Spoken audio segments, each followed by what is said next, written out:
Hello दोस्तों, आप सभी का स्वागत है यूपीएससी नेट प्लेटफॉर्म पर। मैं तुरुण गुप्ता यहाँ पर यूपी ट्रिपल एस से पैट को ध्यान में रखते हुए घटना चक्र के माध्यम से आपकी प्रॉपर तरीके से पीवाईक्यू को कंप्लीट करवा रहे हैं। पिछली वीडियो में हमने इतिहास से संबंधित प्रॉपर क्वेश्चनों को बात कर लिया था, जिसमें भारत का इतिहास, प्राचीन इतिहास, मध्यकालीन इतिहास, आधुनिक इतिहास और भारत के राष्ट्रीय आंदोलन के बारे में बात कर चुके थे। आज की वीडियो में हम भूगोल की बात करेंगे। भूगोल में भी एक तो यहाँ पर भारत का भूगोल आएगा, दूसरा यहाँ पर विश्व के भूगोल की बात करेंगे। तो भारत के भूगोल की प्रॉपर बात करने से साथ ही साथ विश्व के भूगोल की भी बात करेंगे, क्योंकि मोस्ट इंपोर्टेंट क्वेश्चन तो विश्व के भूगोल से ही यहाँ से बन रहे हैं आजकल। तो दोनों ही भूगोलों की हम एक ही वीडियो में बात करने वाले हैं, जो कि बहुत ही ज्यादा महत्वपूर्ण है। भूगोल के बाद फिर हमारा इकोनॉमिक वाला चैप्टर आएगा, इसके बाद फिर हम पॉलिटी की बात करेंगे, फिर लगातार आती चली जाएगी पूरी बुक को, इसको हम जो है कवर आपका करवा देंगे। अगर आप लोगों ने अभी तक पिछली वीडियो नहीं देखी है हिस्ट्री वाली, तो उसको देख लीजिएगा, इंपोर्टेंट है, कहीं ना कहीं आपके एग्जाम्स के लिए बहुत ज्यादा महत्वपूर्ण रहने वाली है। साथ ही हमारा ऐप भी आ चुका है यूपीएससी नेट, जैसे कि आप सभी को पता ही है, डिस्क्रिप्शन में लिंक हम दे देते हैं। यूपीएससी नेट ऐप आ चुका है, उसको भी डाउनलोड कर सकते हो। अदरवाइज आप लोग डाउनलोड कर लिया है तो मल्टीपल्स आपको वहां पर पीडीएफ, टेस्ट सीरीज और वीडियोस मिल जाती हैं, उनको भी आप देख सकते हो। कोई प्रॉब्लम है, कोई सॉल्यूशन आपको चाहिए हो तो कमेंट भी कर सकते हो और आप हमें कॉल भी कर सकते हो। चलिए शुरुआत करेंगे हम सबसे पहले भारत के भूगोल से। नदियों एवं नदी घाटियों के बारे में, निम्नलिखित में से किस स्थान पर भागीरथी एवं अलकनंदा नदी मिलकर जो है गंगा नदी का निर्माण जो है करती है? तो कौन सी नदी मिलती है? एक आपकी मिलती है भागीरथी नदी, दूसरी मिलती है आपकी अलकनंदा नदी। ये दोनों नदियां जब जिस जगह पर मिलती हैं उस जगह को क्या कहते हैं, इसकी तो बात की जा रही है, लेकिन यहाँ पर दोनों नदियां मिलकर जो है गंगा नदी का निर्माण करती हैं। और ये दोनों नदियां देवप्रयाग में आकर मिलती हैं। कहाँ पर? देवप्रयाग में। भागीरथी और अलकनंदा दोनों आकर देवप्रयाग में मिलती है, जहां से दोनों नदियों के संगम से गंगा नदी का निर्माण होता है। नेक्स्ट आता है कि गंडक नदी किस नदी से संबंधित है? तो गंडक नदी की बात की जाए, गंगा नदी से संबंधित है। अब कैसे संबंधित है? तो गंगा की सहायक नदियों के रूप में जानी जाती है, जिसमें सोन इसके दाहिने तट से मिलने वाली प्रमुख नदी है।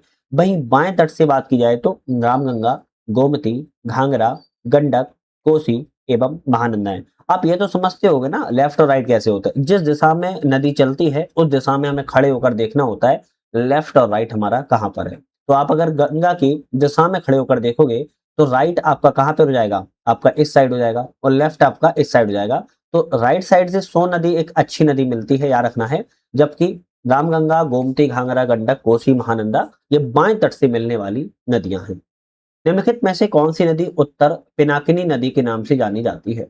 उत्तर पिनाकिनी नदी के नाम से किसे जाना जाता है? तो आप कहेंगे पेन्नार नदी को उत्तर पिनाकिनी के नाम से जाना जाता है। पेन्नार नदी उत्तर पिनाकिनी के नाम से जानी जाती है, और इसका जो उद्गम है यह कर्नाटक जिले में चिक्काबल्लापुरा है, वहां से इसका जो है उद्गम होता है। यहाँ से नंदी दुर्ग पहाड़ी से इसका जो है उद्गम माना जाता है। कौन सी नदी खंबात की खाड़ी में नहीं मिलती? खंबात की खाड़ी में कौन सी नदी नहीं मिलती है? माही नदी खंबात की खाड़ी में गिरती है, साबरमती भी गिरती है, तापी भी गिरती है।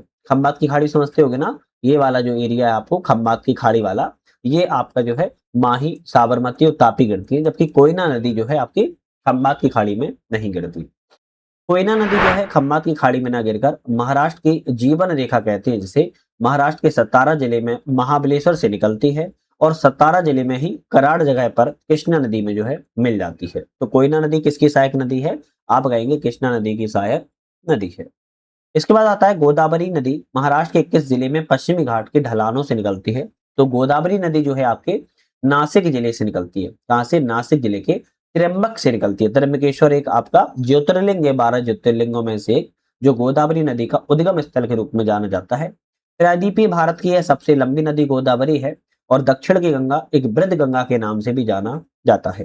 गोदावरी नदी में प्राणहिता, मंजिरा, बैनगंगा, इंद्रावती कुछ सहायक नदियों के रूप में कार्य करती हैं। इस नदी के बेसिन में कुल पुनः पूर्ति प्रयोग सर्वाधिक है?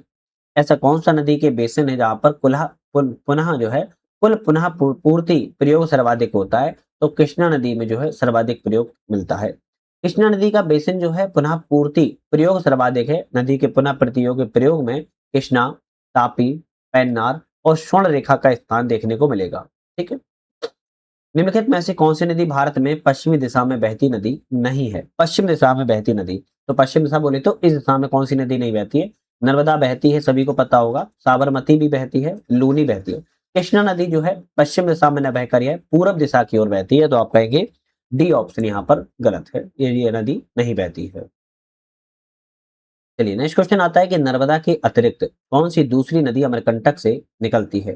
तो नर्मदा के अलावा ऐसी कौन सी दूसरी नदी है जो अमरकंटक से निकलती है, तो आप कहेंगे सोन नदी। अब देखो याद रखना है, नर्मदा एक ऐसी, अमरकंटक मान लो ये चोटी हो जाएगी, तो नर्मदा एक ऐसी नदी है जो पश्चिम की ओर बहती है, जबकि सोन नदी जो है आपकी पूरब की ओर बहती है। लेकिन दोनों नदियों का उद्गम अमरकंटक से होता है। और सोन नदी जो है आपकी गंगा से पटना के निकट जो है मिल जाती है।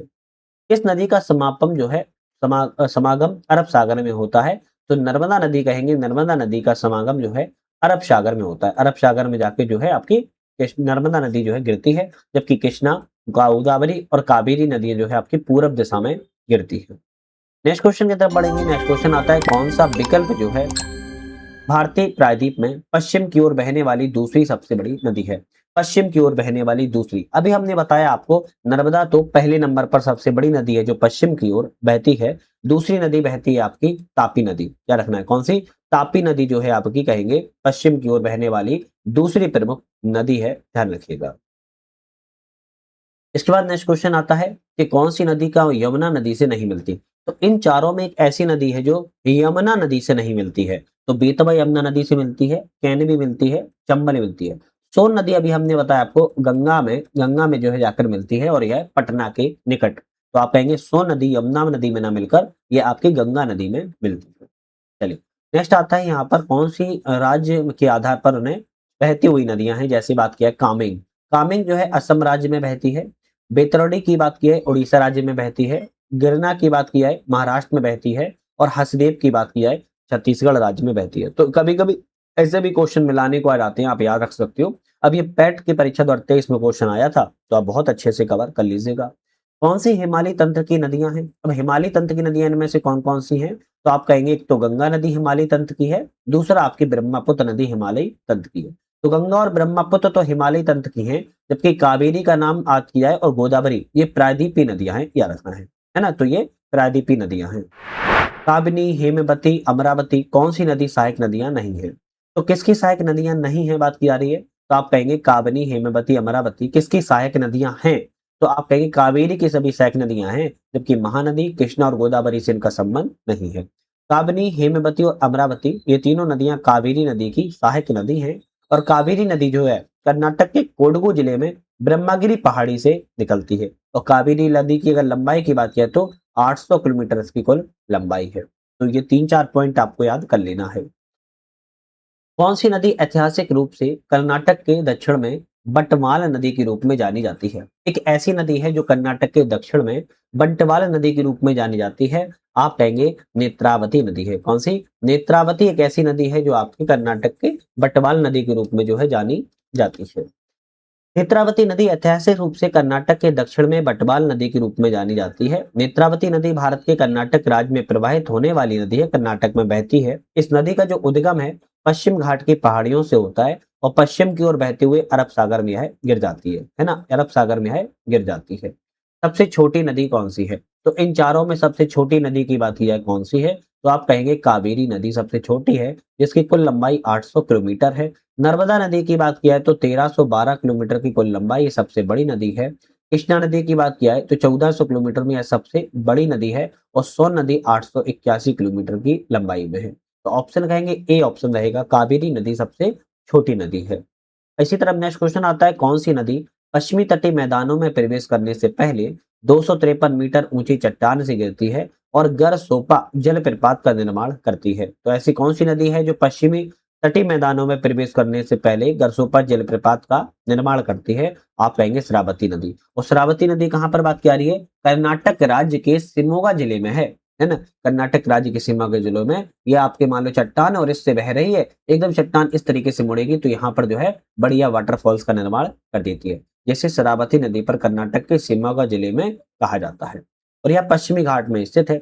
और आप कहेंगे शरावती नदी की कुल लंबाई 128 किलोमीटर में है। रास्ते में तटीय मैदानों में प्रवेश करने से पहले 253 मीटर ऊंचाई पर गिरकर जोग जलप्रपात या गरसोप्पा जलप्रपात का निर्माण जो है करती है। दक्षिण भारत की नदियां प्रमुख रूप से कौन सा अपवाह तंत्र का बनाती हैं? तो आप कहेंगे वृक्षनुमा प्रवाह तंत्र को यह बनाती है। भारत की 3 महत्वपूर्ण नदियों का स्रोत हिमालय मानसरोवर झील के निकट होता है। बताइए कौन कौन सी नदियां हैं? तो ब्रह्मपुत्र नदी, सतलज नदी और सिंधु नदी। ये ऐसी 3 नदियां हैं जो हिमालय क्षेत्र में मानसरोवर झील के निकट से इन तीनों नदियों का उद्गम जो है होता है या स्रोत माना जाता है। इस नदी की कुल लंबाई 2900 किलोमीटर है। तो किसकी बात की जा रही है? ब्रह्मपुत्र नदी की। यह तिब्बत के चैम योंगडोंग ग्लेशियर से शुरू होती है और तस्पो कहा जाती है। दिहांग नाम से भारतीय क्षेत्र अरुणाचल प्रदेश में जानी जाती है और इसकी प्रमुख सहायक नदियों में सुवर्णसिरी, कामेग, धनसिरी, मानस, तिस्ता इसका प्रमुख सहायक नदियां हैं, जिसको हम ब्रह्मपुत्र नदी के नाम से जानते हैं। तो 2900 किलोमीटर में एक ऐसी नदी है ब्रह्मपुत्र है। तो पहली ही लाइन में ऑप्शन क्लियर हो गया था कौन सी नदी की बात यहाँ पर की जा रही है।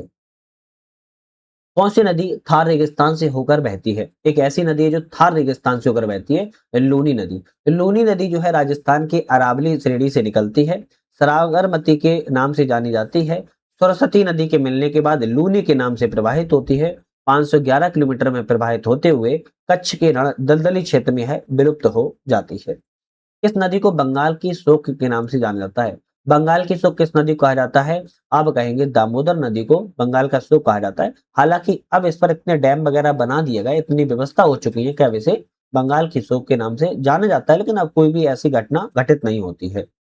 कौन सी भारतीय क्षेत्र में एक खाड़ी नहीं है? तो भारतीय क्षेत्र में कौन सी खाड़ी नहीं है? कच्छ की खाड़ी भारतीय क्षेत्र में आती है, कम्बे की खाड़ी है, खंबा की खाड़ी भी आती है, मन्नारी खाड़ी भी आती है। अकावा कबा की खाड़ी, अकाबा की जो खाड़ी है वो आपके मिस्र मिस्र, इजराइल, जॉर्डन और सऊदी अरब के देश में स्थित है, ना कि भारत में है। तो आप कहेंगे डी ऑप्शन यहाँ पर गलत है।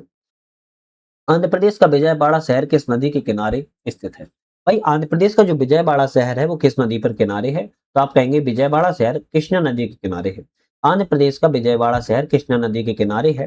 कृष्णा नदी पूर्व की ओर प्रवाहित होने वाली प्रायद्वीपीय भारत की दूसरी सबसे बड़ी नदी है। कृष्णा नदी महाबलेश्वर महाराष्ट्र से निकलकर बंगाल की खाड़ी में गिरती है।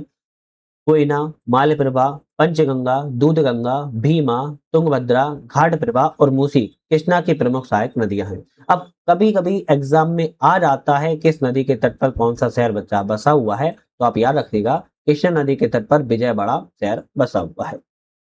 नेक्स्ट आता है किस नदी को बिहार की शोक नदी कहा जाता है? बिहार की शोक नदी कोसी नदी को कहती है। आप सभी को पता होगा इतना मार्ग परिवर्तन करती है जिसके कारण बाढ़ आने की स्थिति बन जाती है, जिसे बिहार की शोक नदी कहा जाता है। श्रीनगर जो है किस नदी के तट पर स्थित? श्रीनगर किस नदी के तट पर स्थित है? श्रीनगर झेलम नदी के तट पर स्थित है। जम्मू कश्मीर की राजधानी श्रीनगर झेलम नदी के तट पर है और झेलम नदी का जो उद्गम है बेरीनाग झील जम्मू कश्मीर से इसका उद्गम होता है। कौन सा विश्व का सबसे बड़ा नदी द्वीप है? पूरे विश्व का सबसे बड़ा नदी द्वीप ब्रह्मपुत्र नदी पर है, असम राज्य में है और माजुली द्वीप के नाम से इसको जाना जाता है। इस राज्य में विश्व का सबसे बड़ा नदी द्वीप है, तो आप कहेंगे असम राज्य में है। उकाई बांध भारत के निम्नलिखित में से किस राज्य में है?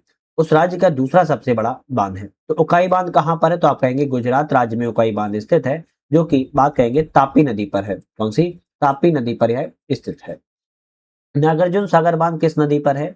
नागार्जुन सागर बांध की बात किया है कृष्णा नदी पर स्थित है। अब ये 2021 में पैट के एग्जाम में ऑलरेडी क्वेश्चन आ गया है। नागार्जुन सागर बांध किस नदी पर है? तो आप कहेंगे आंध्र प्रदेश तेलंगाना की सीमा पर है और यह कृष्णा नदी पर स्थित है।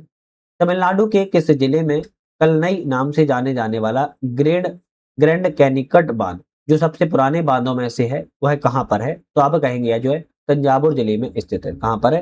तंजावुर जिले में है स्थित है। अब ये क्वेश्चन हमें कमेंट करके व्हाट्सएप पे जो है एक बच्ची ने पूछा था, स्टूडेंट ने ही, कि कहाँ पर है। देखो जब भी क्वेश्चन में स्टार लगा हो, आई थिंक उसको समझ नहीं आ रहा होगा, मे भी हो सकता है। तो जहां भी स्टार लगाओ क्वेश्चन में तो माना करो पहली बात तो आयोग ने इस उत्तर को नहीं माना है। दूसरी बात इसकी डेफिनेशन जरूर पढ़ लिया करो, एक्सप्लेन जो लिखा होता है, क्योंकि आंसर इसमें ही होता है। तो अब इसमें कहीं भी तंजावुर तो लिखा नहीं है और इनमें से कोई ऑप्शन भी नहीं है, तो कहां पर है? तो आप कहेंगे तमिलनाडु के जिले में तंजावुर जिले में स्थित है। तो ये देखो लिखा हुआ है। इसका निर्माण चोल राजवंश के राजा करिकल के द्वारा करवाया गया था। भारत में सबसे लंबा बांध कौन सा है? तो भारत में सबसे लंबा बांध हीराकुंड बांध है। हीराकुंड बांध न केवल भारत में अब तो विश्व का सबसे लंबा बांध है और यह महानदी पर बना है, जो कि उड़ीसा के संबलपुर जिले में स्थित है। इस बांध की लंबाई 4801 मीटर है और मुख्य बांध की लंबाई है, जबकि बांध की कुल लंबाई 25.8 किलोमीटर के रूप में इसको जानी जाती है। गंडक सिंचाई परियोजना किन प्रदेशों के संयुक्त प्रयास है? गंडक सिंचाई परियोजना उत्तर प्रदेश और बिहार का ज्वाइंट रूप से प्रयास है। उत्तर प्रदेश राज्य में टहरी बांध परियोजना किस देश से के सहयोग से पूरी की गई है? तो टहरी बांध जो परियोजना है उत्तर प्रदेश में सोवियत संघ रूस मतलब कि रूस के सहयोग से की गई थी। बटहरी बांध परियोजना पूर्व सोवियत संघ वर्तमान रूस के सहयोग से पूरी की जा रही थी, परंतु बाद में सहयोग बाधित हो गया और उत्तर प्रदेश के विभाजन के बाद यह परियोजना वर्तमान में भागीरथी और भिलांगना नदी के संगम से थोड़ा आगे उत्तराखंड राज्य के टहरी गढ़वाल जिले में जनपद में स्थित है। दुलहस्ती परियोजना किस नदी पर स्थित है? तो दुलहस्ती परियोजना की बात किया है चिनाब नदी पर स्थित है। दुलहस्ती परियोजना चिनाब नदी पर स्थित है और यह जम्मू कश्मीर के किश्तवाड़ में स्थित है, जो कि एक पनबिजली परियोजना है और यह चिनाब नदी पर है और इस पर एनएचपीसी के द्वारा 390 मेगावाट का पनबिजली संयंत्र को लगाया गया है। कौन सा बांध और नदी के संबंध में सही ढंग से मेल नहीं खाता? तो धरोई बांध। धरोई बांध आपके माही नदी पर नहीं है, धरोई बांध आपके साबरमती नदी पर। कौन सी? साबरमती नदी पर स्थित है धरोई बांध, या रखना है तो गलत है। नाथपा झाकरी सतलज नदी पर है, नागार्जुन सागर कृष्णा नदी पर है और उकाई परियोजना तापी नदी पर स्थित है। सलाल परियोजना किस नदी पर है? सलाल परियोजना चिनाब नदी पर स्थित है और यह जम्मू कश्मीर में स्थित है। भारत का सबसे ऊंचा बांध कौन सा है? तो टहरी बांध भारत का सबसे ऊंचा बांध है, जो जो है 260.5 मीटर की लंबाई में ऊंचाई पर है, या रखना है। रिहंद बांध की ऊंचाई 41.46 मीटर है। सरदार सरोवर की 163 मीटर है। भागड़ा नागल की 225.55 मीटर है। टहरी की 260.5 मीटर है और नागल की 29 मीटर है। तो सबसे ऊंचा बांध इसमें जो है टहरी बांध है, 260 मीटर यह ऊंचा है। निम्नलिखित में को मिलाइए, यहाँ पर कौन सा ऑप्शन करेक्ट है? जैसे गोविंद बल्लभ पंत सागर बांध की बात किया है रिहंद नदी पर है। परीक्षा बांध की बात किया है तो बेतबा नदी पर है। गोविंद सागर बांध की बात किया है तो सहजाद नदी पर है और जामनी बात किया है तो जामनी नदी पर स्थित है। ऑप्शन आपका ए वाला करेक्ट हो जाएगा, बाकी आप लोग चाहो तो स्क्रीनशॉट भी ले सकते हो। भागड़ा नागल बांध जो है किस नदी पर बना है? तो आप कहेंगे सतलुज नदी पर बना हुआ है। तो यह पंजाब, हरियाणा और राजस्थान का संयुक्त रूप से उपक्रम है। चमेरा बांध किस नदी पर स्थित है? भाई चमेरा बांध की बात किया तो रावी नदी पर स्थित है। अभी हाल ही में बहुत चर्चा में रहा चमेरा बांध, तो इसको थोड़ा सा याद रखिएगा। चमेरा बांध पूछा जाए तो आप कहेंगे रावी नदी पर स्थित है। चमेरा बांध हिमाचल प्रदेश के चंबा जिले में स्थित है, ये भी याद रखना है ना। और इस पर जो है लाभ जो है उत्तर प्रदेश, उत्तराखंड, हिमाचल प्रदेश, पंजाब, हरियाणा, जम्मू कश्मीर, राजस्थान, चंडीगढ़ आदि राज्यों को लाभ मिलता है। इसके बाद भारत के किस राज्य में सबसे ज्यादा बांध हैं? तो भारत के महाराष्ट्र राज्य में सबसे ज्यादा बांध बने हुए हैं। सलाल बन पन बिजली परियोजना किस नदी पर है? भाई सलाल पन बिजली परियोजना की बात की जाए तो आप कहेंगे चिनाब नदी पर स्थित है, जम्मू कश्मीर राज्य में। इसके बाद पैठन जल विद्युत परियोजना किस राज्य में स्थित है? पैठन जल विद्युत परियोजना की बात की जाए महाराष्ट्र राज्य में स्थित है। निम्नलिखित में से किस हिल स्टेशन पर आपको चेपारा झरना, पोथ मेडो पॉइंट और अटुकाद झरना मिलेंगे? तो आप कहेंगे मुन्नार। मुन्नार एक हिल स्टेशन है जहां पर आपको ये सभी हिल स्टेशन केरल राज्य में है और ये सभी चीजें आपको देखने को मिल जाती है। केरल का नया नाम अब केरलम हो चुका है, तो थोड़ा सा ये भी याद कर लीजिएगा। कौन सी झील मणिपुर में स्थित है? तो लोकटक झील जो है मणिपुर में है और यह ताजे पानी की सबसे बड़ी झील है आपके उत्तर पूरब में। और इसी झील में केबुल लामझाओ नामक राष्ट्रीय पार्क स्थित है, जहां पर डांसिंग हियर डियर जो है पाए जाते हैं। चिल्का झील उड़ीसा राज्य में स्थित है, भारत की सबसे बड़ी खारे पानी की झील। इसके दक्षिणी ओर स्थित है, क्या है? तो महानदी डेल्टा इसके दक्षिणी ओर स्थित है। अब ये सभी को पता है चिल्का झील उड़ीसा राज्य में है, खारे पानी की सबसे बड़ी झील है। लेकिन ये एक बात नया क्वेश्चन बनेगा कि किस दक्षिणी ओर इसके क्या है? तो महानदी डेल्टा इसके दक्षिण की ओर फैला हुआ है। चलिए नेक्स्ट क्वेश्चन आता है, सूची 1 और सूची 2 मिलाना है। जैसे पुलिकट झील की बात किया है तो तमिलनाडु राज्य में है। चिल्का झील की बात किया तो उड़ीसा राज्य में है। बुलर झील की बात किया तो कश्मीर में है और सामर झील की बात किया तो राजस्थान राज्य में है। ए ऑप्शन करेक्ट है। नेक्स्ट क्वेश्चन आता है कि निम्नलिखित झीलों में से एशिया की दूसरी सबसे बड़ी मीठे पानी की झील है जो कि जम्मू कश्मीर में स्थित। एशिया की दूसरी सबसे बड़ी है ना, और मीठे पानी की झील है जो जम्मू कश्मीर में है, जिसे बुलर झील के नाम से हम जानते हैं। झील है भारत की सबसे बड़ी खारे पानी की। यह भारत की सबसे बड़ी झील कौन सी है? तो आप कहेंगे चिल्का झील। अब चिल्का झील अभी हमने बताया एक लैगून झील तो है ही है, साथ में उड़ीसा राज्य में स्थित है। इसके दक्षिण में क्या है? महानदी डेल्टा स्थित है। भारत के किस राज्य में फुलेहर झील है? तो आप कहेंगे भारत के उत्तर प्रदेश राज्य में फुलेहर झील है। जो यह झील जो है गोमती नदी का उद्गम स्रोत मानी जाती है, गोमल ताल भी इसे कहा जाता है। थोसेघर वाटरफॉल किस राज्य में है? तो थोसेघर वाटरफॉल्स आप कहेंगे महाराष्ट्र राज्य में है। महाराष्ट्र में भी है, सतारा जिले में स्थित है, सतारा डिस्ट्रिक्ट में स्थित है। चलिए नेक्स्ट क्वेश्चन आता है कि भारत में सबसे बड़ी झील कौन सी है? भारत में सबसे बड़ी झील बुलर झील है और यह आयतन की दृष्टि से सबसे बड़ी झील है और ताजे पानी की यह सबसे बड़ी झील है, ताजे जल की सबसे बड़ी झील है। भूपेन हजारिका सेतु, जिसे ढोला सदिया पुल भी कहा जाता है, किस नदी पर जलीय विस्तारों पर भारत का सबसे लंबा पुल है? तो आप कहेंगे लोहित नदी पर है। अभी लोहित नदी किस राज्य में है? तो आप कहेंगे लोहित नदी जो है असम में है, आपको याद रखना है। और यह नदी तिब्बत से निकलती है। लोहित नदी ब्रह्मपुत्र की सबसे सुदूर पूर्ववर्ती सहायक नदियों में से एक जानी जाती है। तो भूपेन हजारिका ढोला सदिया पुल के नाम से जानी जाती है, लोहित नदी पर स्थित है। भारत में प्रवाल भित्तियां बात की जाए निम्नलिखित किस स्थान पर पाई जाती हैं? तो भारत में जो प्रवाल भित्तियां हैं वो मन्नार की खाड़ी में पाई जाती हैं। बी ऑप्शन आपका यहाँ पर करेक्ट है। चलिए नेक्स्ट आता है कि पांगी घाटी भारत के किस राज्य के शासित प्रदेश में स्थित है? भाई पांगी घाटी की बात की जाए तो भारत के हिमाचल प्रदेश राज्य में स्थित है। पैट 2023 में क्वेश्चन यह आ चुका है। पांगी घाटी हिमाचल प्रदेश में है, चंबा जिले के अंतर्गत आती है। 11,000 फीट की ऊंचाई पर यह स्थित है। अब हम बात करेंगे भूजल संसाधन के बारे में। तो भूजल संसाधन में निम्नलिखित में से किस राज्य में सर्वप्रथम भूमिगत जल की कमी से बचने के लिए प्रत्येक भवन में बारिश के पानी के संग्रहण को अनिवार्य किया गया है? तमिलनाडु राज्य में। तमिलनाडु राज्य में कहा गया कि भूमिगत जल की जो कमी हो रही है उससे बचना चाहिए और जो बारिश का पानी होता है उसको संग्रहण करके हमें क्या करना चाहिए? बारिश में उसको उपयोग करना चाहिए और इसके लिए अनिवार्य कर दिया है। कुछ स्थानों पर भूजल जल स्तर के नीचे कठोर चट्टानों की परतों के बीच जमा होता है। इसे किसे नाम से जाना जाता है? इसे हम जलभृत के नाम से जानते हैं। पैट 2023 में क्वेश्चन आया था, जलभृत के नाम से इसको जाना जाता है। अब हम वेरी मोस्ट इंपोर्टेंट चैप्टर की बात करेंगे और ये आता है आपका कौन सा? आता है पर्वत, पहाड़ियों और हिमनद के बारे में। सबसे ज्यादा क्वेश्चन आपके यहीं से बनते हैं। कौन सी घाटी हिमालय पर्वत श्रृंखला में नहीं है? तो कौन सी घाटी हिमालय पर्वत श्रृंखला में नहीं है? करेवास है, भागीरथी है और आपकी काठमांडू है। जबकि अराकू की बात की है, अराकू आपकी आंध्र प्रदेश के ऊटी के नाम से जानी जाती है और यहाँ पर आपकी आपके हिमालय में नहीं है। तो डी ऑप्शन यहाँ पर गलत है। हिमालय पर्वत प्रणाली निम्नलिखित में से किससे संबंधित है? हिमालय पर्वत प्रणाली बलित पर्वत श्रृंखला से संबंधित है ना? बलित एक तरीके से फोल्ड पर्वत से संबंधित है। मेघालय पठार की सबसे ऊंची चोटी कौन सी है? तो मेघालय पठार की सबसे ऊंची चोटी शिलोंग चोटी है। याद रखना है, शिलोंग चोटी को पूर्व का स्कॉटलैंड भी कहा जाता है, पूर्व का स्कॉटलैंड कहते हैं और मेघालय पठार की सबसे ऊंची चोटी है। काराकोरम पर्वत श्रृंखला में सबसे ऊंची चोटी कौन सी है? केटू, जिसे गार्डविन आस्टिन कहा जाता है। गार्डविन आस्टिन जो है काराकोरम पर्वत श्रृंखला की सबसे ऊंची चोटी है। इसकी ऊंचाई जो है 8,611 मीटर की है।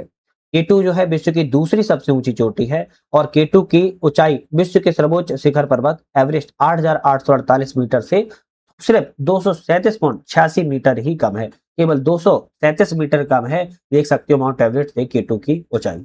तो पहले नंबर पे माउंट एवरेस्ट आ जाएगा, दूसरे नंबर पर केटू आ जाती है।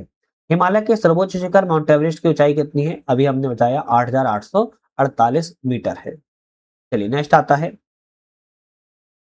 इनमें से कौन सा महान हिमालय या हिमाद्री में पर्वत नहीं है, पर्वत शिखर नहीं है? तो हिमालय में इनमें से कौन सा पर्वत शिखर नहीं है? तो कंचनजंगा है, मकालू है, नंदा देवी है। नाग टिब्बा की बात किया गया है, हिमालय के अंतर्गत आता है? नहीं, आप कहेंगे नाग टिब्बा हिमालय के अंतर्गत नहीं आता है, महान हिमालय के अंतर्गत नहीं आता है, ये लघु हिमालय के अंतर्गत आता है। किसके? ये लघु हिमालय के अंतर्गत आता है। जबकि कंचनजंगा, मकालू और आपके माउंट नंदा देवी ये सभी किस में आते हैं? ये सभी महान हिमालय या उच्च हिमालय के अंतर्गत जो है आते हैं।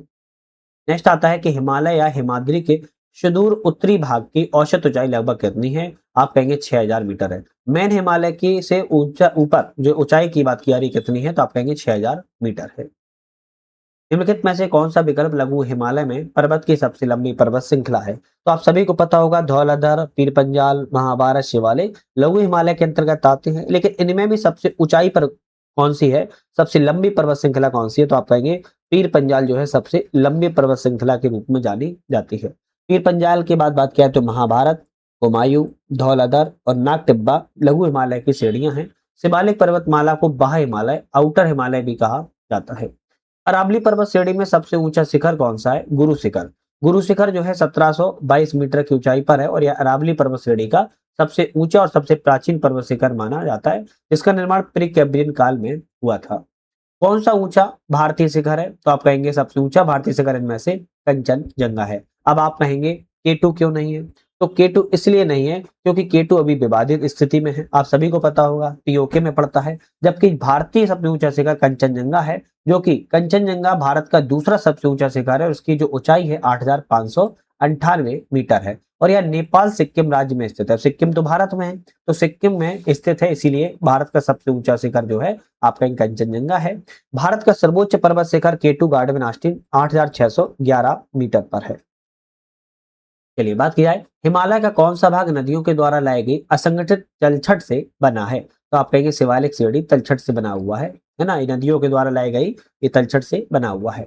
इस पर्वत को हाथी पर्वत के नाम से जाना जाता है, जो मध्य केरल के दक्षिणी पश्चिमी घाट में पहाड़ों की श्रृंखला पर स्थित है, पश्चिमी तमिलनाडु के सीमा पर फैला हुआ है। तो हाथी पर्वत के नाम से किस पर्वत को जाना जाता है? अन्नामला या अन्नामलाई पर्वत को हाथी पर्वत के नाम से जाना जाता है, पश्चिमी तमिलनाडु की सीमा तक यह फैला हुआ है। पश्चिमी घाट है, पश्चिमी घाट कैसे हैं? पठारों के ढलान, पठारों के ढलान के रूप में पश्चिमी घाट को जाना जाता है। कौन सा विकल्प पश्चिमी घाट का सर्वोच्च शिखर है? तो सर्वोच्च शिखर पश्चिमी घाट का अनाई मुड़ी है। अनाई मुड़ी कहाँ है? आप कहेंगे इसकी जो ऊंचाई है 2,695 मीटर पर है और यह अनाई मुड़ी पश्चिमी का सर्वोच्च शिखर है और प्रायद्वीप भारत की सबसे ऊंची चोटी है, जो कि केरल राज्य में अन्नामलाई पहाड़ी पर स्थित है। 2012 में यूनेस्को ने पश्चिमी घाट को विश्व धरोहर सूची में शामिल भी किया हुआ है। पश्चिमी घाट का सर्वोच्च शिखर कौन सा है? तो आप कहेंगे अनाई मुड़ी है। भारतीय प्रायद्वीप की सबसे ऊंची चोटी कौन सी है? आप कहेंगे अनाई मुड़ी है। केरल में स्थित सर्वोच्च पर्वत चोटी का नाम कौन सा है? तो केरल में जो सबसे ऊंची चोटी है वो अनाई मुड़ी ही नाम से जानी जाती है। कौन सी पश्चिमी घाट की सबसे ऊंची चोटी है जो समृद्ध जैव विविधता के साथ यूनेस्को विश्व विरासत स्थल में भी शामिल है? तो आप कहेंगे अनाई मुड़ी, है ना, अनाई मुड़ी। तो ये क्वेश्चन आपके अनाई मुड़ी बार बार क्यों पूछे जा रहे हैं? क्योंकि अलग अलग टाइप में अलग अलग बार पूछे गए हैं, इसीलिए थोड़ा सा महत्वपूर्ण हो जाती है। कुल्लू घाटी को किस नाम से जाना जाता है? तो कुल्लू घाटी को देवताओं की घाटी के नाम से जाना जाता है। कुल्लू घाटी देवताओं की घाटी के नाम से प्रसिद्ध है और यह हिमाचल प्रदेश में एक फैली खुली घाटी के रूप में जानी जाती है। नेक्स्ट क्वेश्चन आता है कुद्रेमुख। कुद्रेमुख कन्नड़ भाषा का शब्द है यार। कुद्रेमुख जो है कर्नाटक राज्य की तीसरी सबसे ऊंची चोटी है, जो चिकमंगलूर जिले में स्थित है। विशेष यह शिखर एक जानवर के चेहरे के आकार का है। वह कौन सा जानवर है? वह घोड़े के जानवर के आकार का है। कुद्रेमुख कन्नड़ भाषा का शब्द, इसका अर्थ घोड़े की शकल होता है। इस चोटी का शिखर एक किनारा जो है घोड़े के चेहरे जैसा दिखाई देता है, इसीलिए कुद्रेमुख को कर्नाटक राज्य में तीसरी सबसे ऊंची चोटी दर्शाया गया है, जो कि त्रुटिपूर्ण है। कर्नाटक की दूसरी सबसे ऊंची चोटी है, याद रखना है। तो दूसरी ऊंची चोटी है कर्नाटक की कुद्रेमुख। और एक बात याद रखना है, इसका जो ऊपरी शिखर है वो घोड़े के आकार का देखने को मिलता है। विंध्य पर्वत उत्तर पश्चिम में अरावली पर्वत श्रृंखला और तथा दक्षिण में किस पर्वत श्रेणी से घिरा है? तो विंध्य पर्वत उत्तर पश्चिम में तो अरावली पर्वत से घिरा हुआ है और दक्षिण में किससे घिरा है? तो आप कहेंगे सतपुड़ा रेंज से घिरा हुआ है।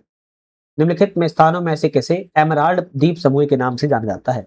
एमराल्ड द्वीप समूह के नाम से किसे जाना जाता है? तो आप कहेंगे अंडमान निकोबार द्वीप समूह को एमराल्ड द्वीप समूह के नाम से जाना जाता है। सूची 1 है, सूची 2 है हिमालय की चोटियां और किस राज्य में स्थित है। जैसे नंगा पर्वत की बात की जाए तो आप कहेंगे नंगा जो पर्वत है वो उत्तराखंड में है। कहां पर है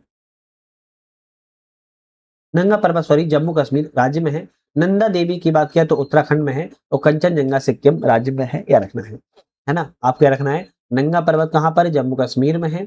नंदा देवी की बात किया तो उत्तराखंड में है और कंचनजंगा की बात किया सिक्किम राज्य में है। कौन सा सर्वोच्च पर्वत शिखर है जो पूरी तरह से भारत में स्थित है? एक ऐसा सर्वोच्च पर्वत शिखर जो पूरी तरह, न देखो ना तो केटू है न कंचनजंगा है, तो ये कौन सा हो गया? नंदा देवी। नंदा देवी की ऊंचाई 7,816 मीटर है, जो पूरी तरह से भारत में स्थित है, क्या रखना है। अब केटू क्या है? पीओके में पड़ता है और कंचनजंगा सिक्किम और नेपाल की सीमा पर स्थित है। इसलिए कौन सा पर्वतीय दर्रा उत्तराखंड में स्थित नहीं है? उत्तराखंड में कौन सा नहीं है? तो आप कहेंगे लिपुलेखला है, नीति है, मुलिंगला है। जबकि सिपीला दर्रा की बात किया तो हिमाचल प्रदेश में है, यह उत्तराखंड में स्थित नहीं है। चलिए नेक्स्ट आता है निम्नलिखित में से कौन सा राज्य पालघाट दर्रे से आपस में जोड़ते हैं? तो पालघाट दर्रे से केरल राज्य एवं तमिलनाडु राज्य आपस में एक दूसरे को जोड़ते हैं और यह पश्चिमी घाट का दर्रा है। बारालाचा दर्रा निम्नलिखित में से किन दो राज्य के शासित प्रदेशों को जोड़ता है? तो बारालाचा दर्रा सबसे पहले आपको याद रखना है हिमाचल प्रदेश एवं लद्दाख दोनों राज्यों को जोड़ता है और बारालाचा दर्रा एक तरीके से हिमाचल प्रदेश में है और हिमाचल प्रदेश और लद्दाख को जोड़ता है।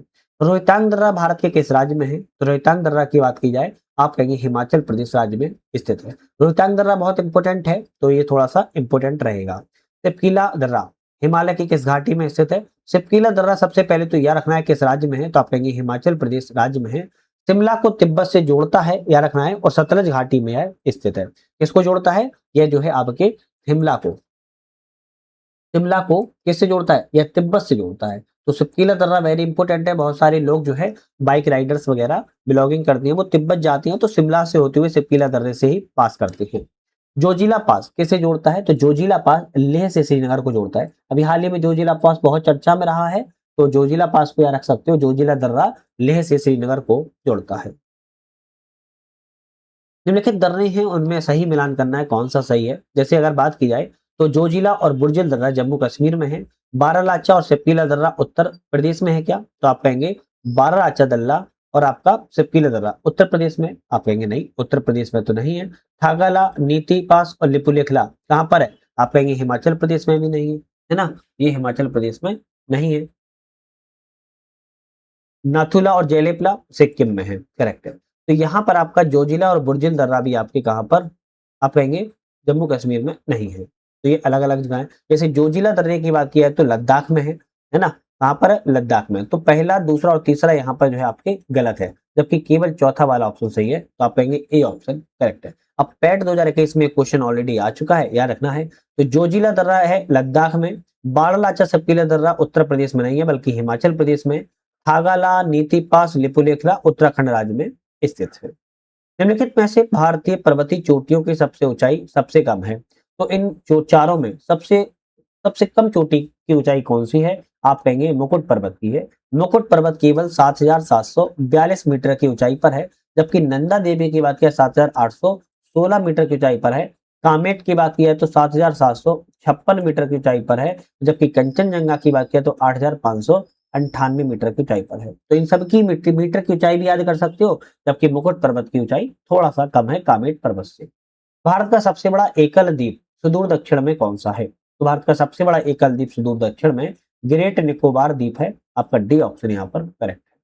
कौन सा जल निकाय अंडमान द्वीपों को निकोबार द्वीपों से अलग करता है? एक ऐसा जल निकाय है जो अंडमान द्वीप को निकोबार द्वीप से अलग करता है। आप कहेंगे 10 degree channel. 10 degree channel Andaman द्वीप को निकोबार द्वीप से अलग करता है, याद रखिएगा।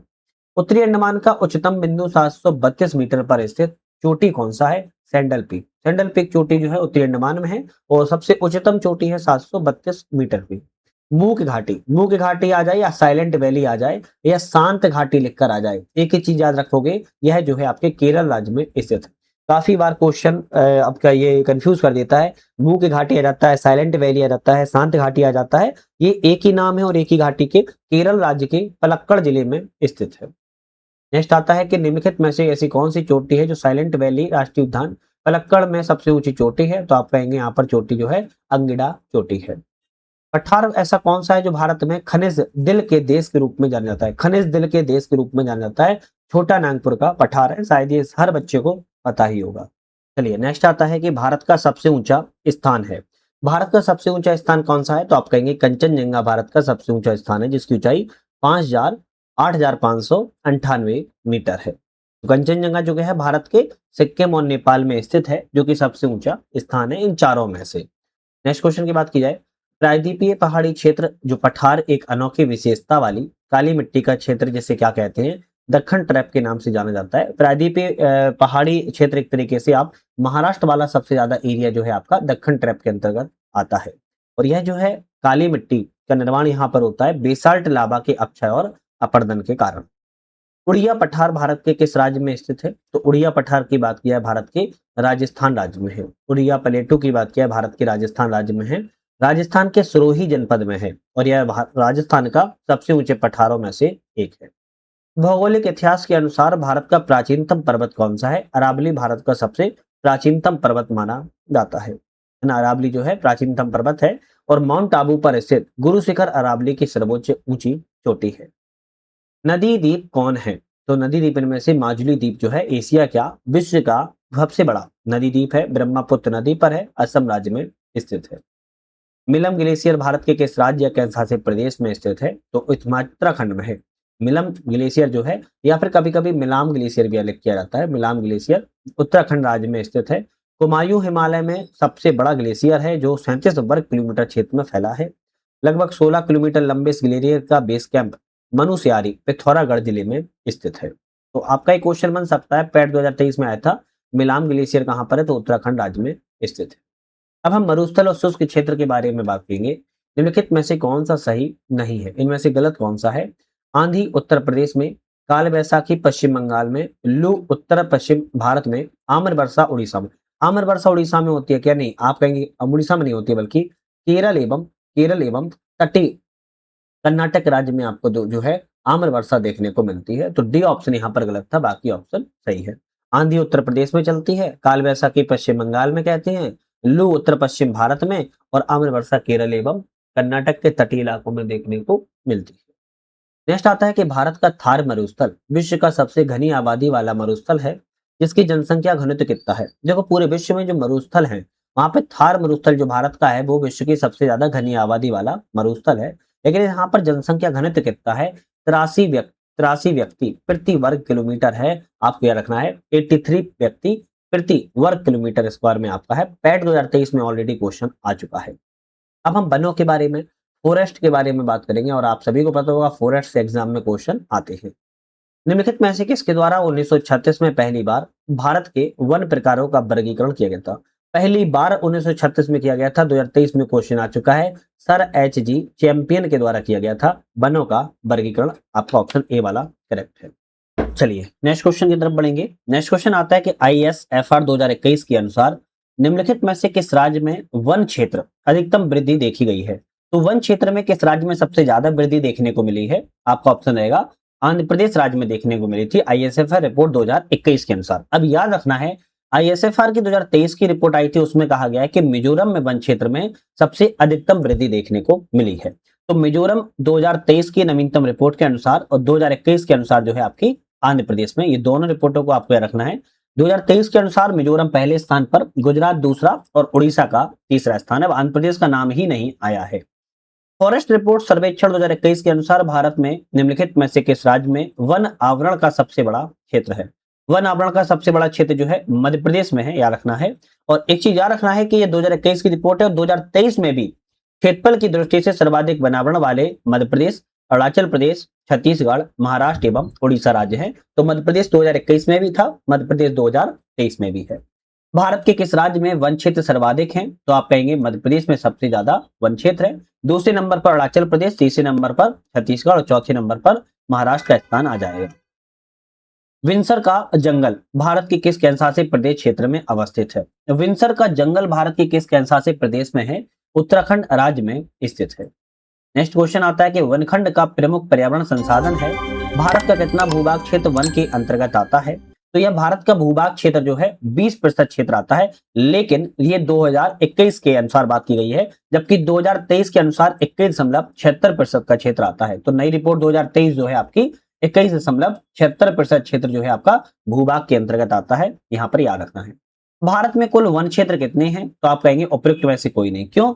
तो भारत की वन स्थिति रिपोर्ट 2023 के अनुसार देश के कुल वनावरण 71.53 मिलियन हेक्टेयर है, मतलब कि 7,15,342.61 वर्ग किलोमीटर है, जो कि पूरे देश के क्षेत्रफल में 21.76% का स्थान है। ठीक है, तो ये दोनों पॉइंट आपको बहुत अच्छे से याद कवर कर लेना है। वन विभाग के सर्वेक्षण के मुताबिक भारत का सर्वाधिक वन कवर भौगोलिक क्षेत्र कितना है? तो 21.54% है, जबकि 2023 की रिपोर्ट आई थी उसमें 21.76% को कवर किया गया है। इस भारत में निम्नलिखित में से किस प्रकार के वन का सबसे बड़ा क्षेत्र है? उष्णकटिबंधीय नम्र पर्णपाती वनों का सबसे बड़ा क्षेत्र देखने को मिलेगा। सागौन के जंगल भारत के किस राज्य में पाए जाते हैं? मध्य प्रदेश राज्य में सबसे ज्यादा सागौन के जंगल पाए जाते हैं। ये पैट के एग्जाम में 22 में क्वेश्चन आ चुका है। दक्षिण पश्चिम पंजाब, हरियाणा, राजस्थान के 800 क्षेत्रों में किस प्रकार के वन देखने को मिलते हैं? उष्णकटिबंधीय कंटक वन या कटीले वनों का सबसे ज्यादा आपको दक्षिण पश्चिमी पंजाब, हरियाणा, राजस्थान वाले क्षेत्र में देखने को मिल जाएंगे। सागौन, साल, शीशम, महुआ, हर्रा, आंवला, सैमल, कुसुम और चंदन की प्रमुख प्रजातियां कहाँ पाई जाती हैं? उष्णकटिबंधीय पर्णपाती वनों में पाई जाती है। ए ऑप्शन करेक्ट है। अब यहां से हमारा आता है खनिज संसाधन। अब खनिज संसाधन से भी कहीं ना कहीं क्वेश्चन आते हैं। जैसे 2021-22 तक भारत में 1319 रिपोर्ट खदानें हैं। इनमें से सबसे अधिक 263 खदानें भारत के किस राज्य में हैं? तो आप कहेंगे मध्य प्रदेश राज्य में स्थित है। जबकि दूसरे स्थान पर गुजरात और तीसरे स्थान पर कर्नाटक का नाम है। कोलार सोने की खदान किस राज्य में है? तो आप कहेंगे कर्नाटक राज्य में। कोलार जो है एक सोने की खदान है और ये कर्नाटक राज्य में स्थित है। लेकिन सरकार के द्वारा 2001 में इस पर प्रतिबंध जो है खनन पर लगा दिया गया था। दिसंबर 2018 तक उपलब्ध जानकारी के अनुसार किस राज्य में तांबा अयस्क का सबसे बड़ा भंडार है?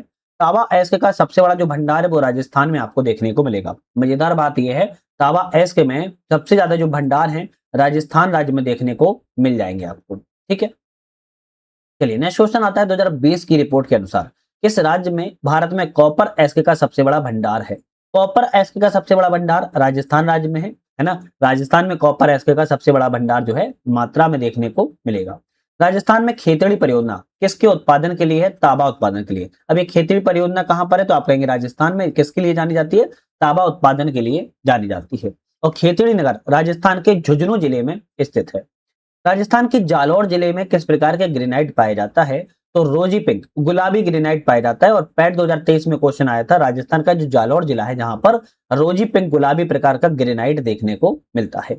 इस राज्य में हाल ही में यूरेनियम का खनन जो है भंडार पाए गए। यूरेनियम खनन के भंडार राजस्थान में पाए गए हैं। ये भी क्वेश्चन इंपोर्टेंट हो जाता है, एग्जाम में पूछा जा सकता है।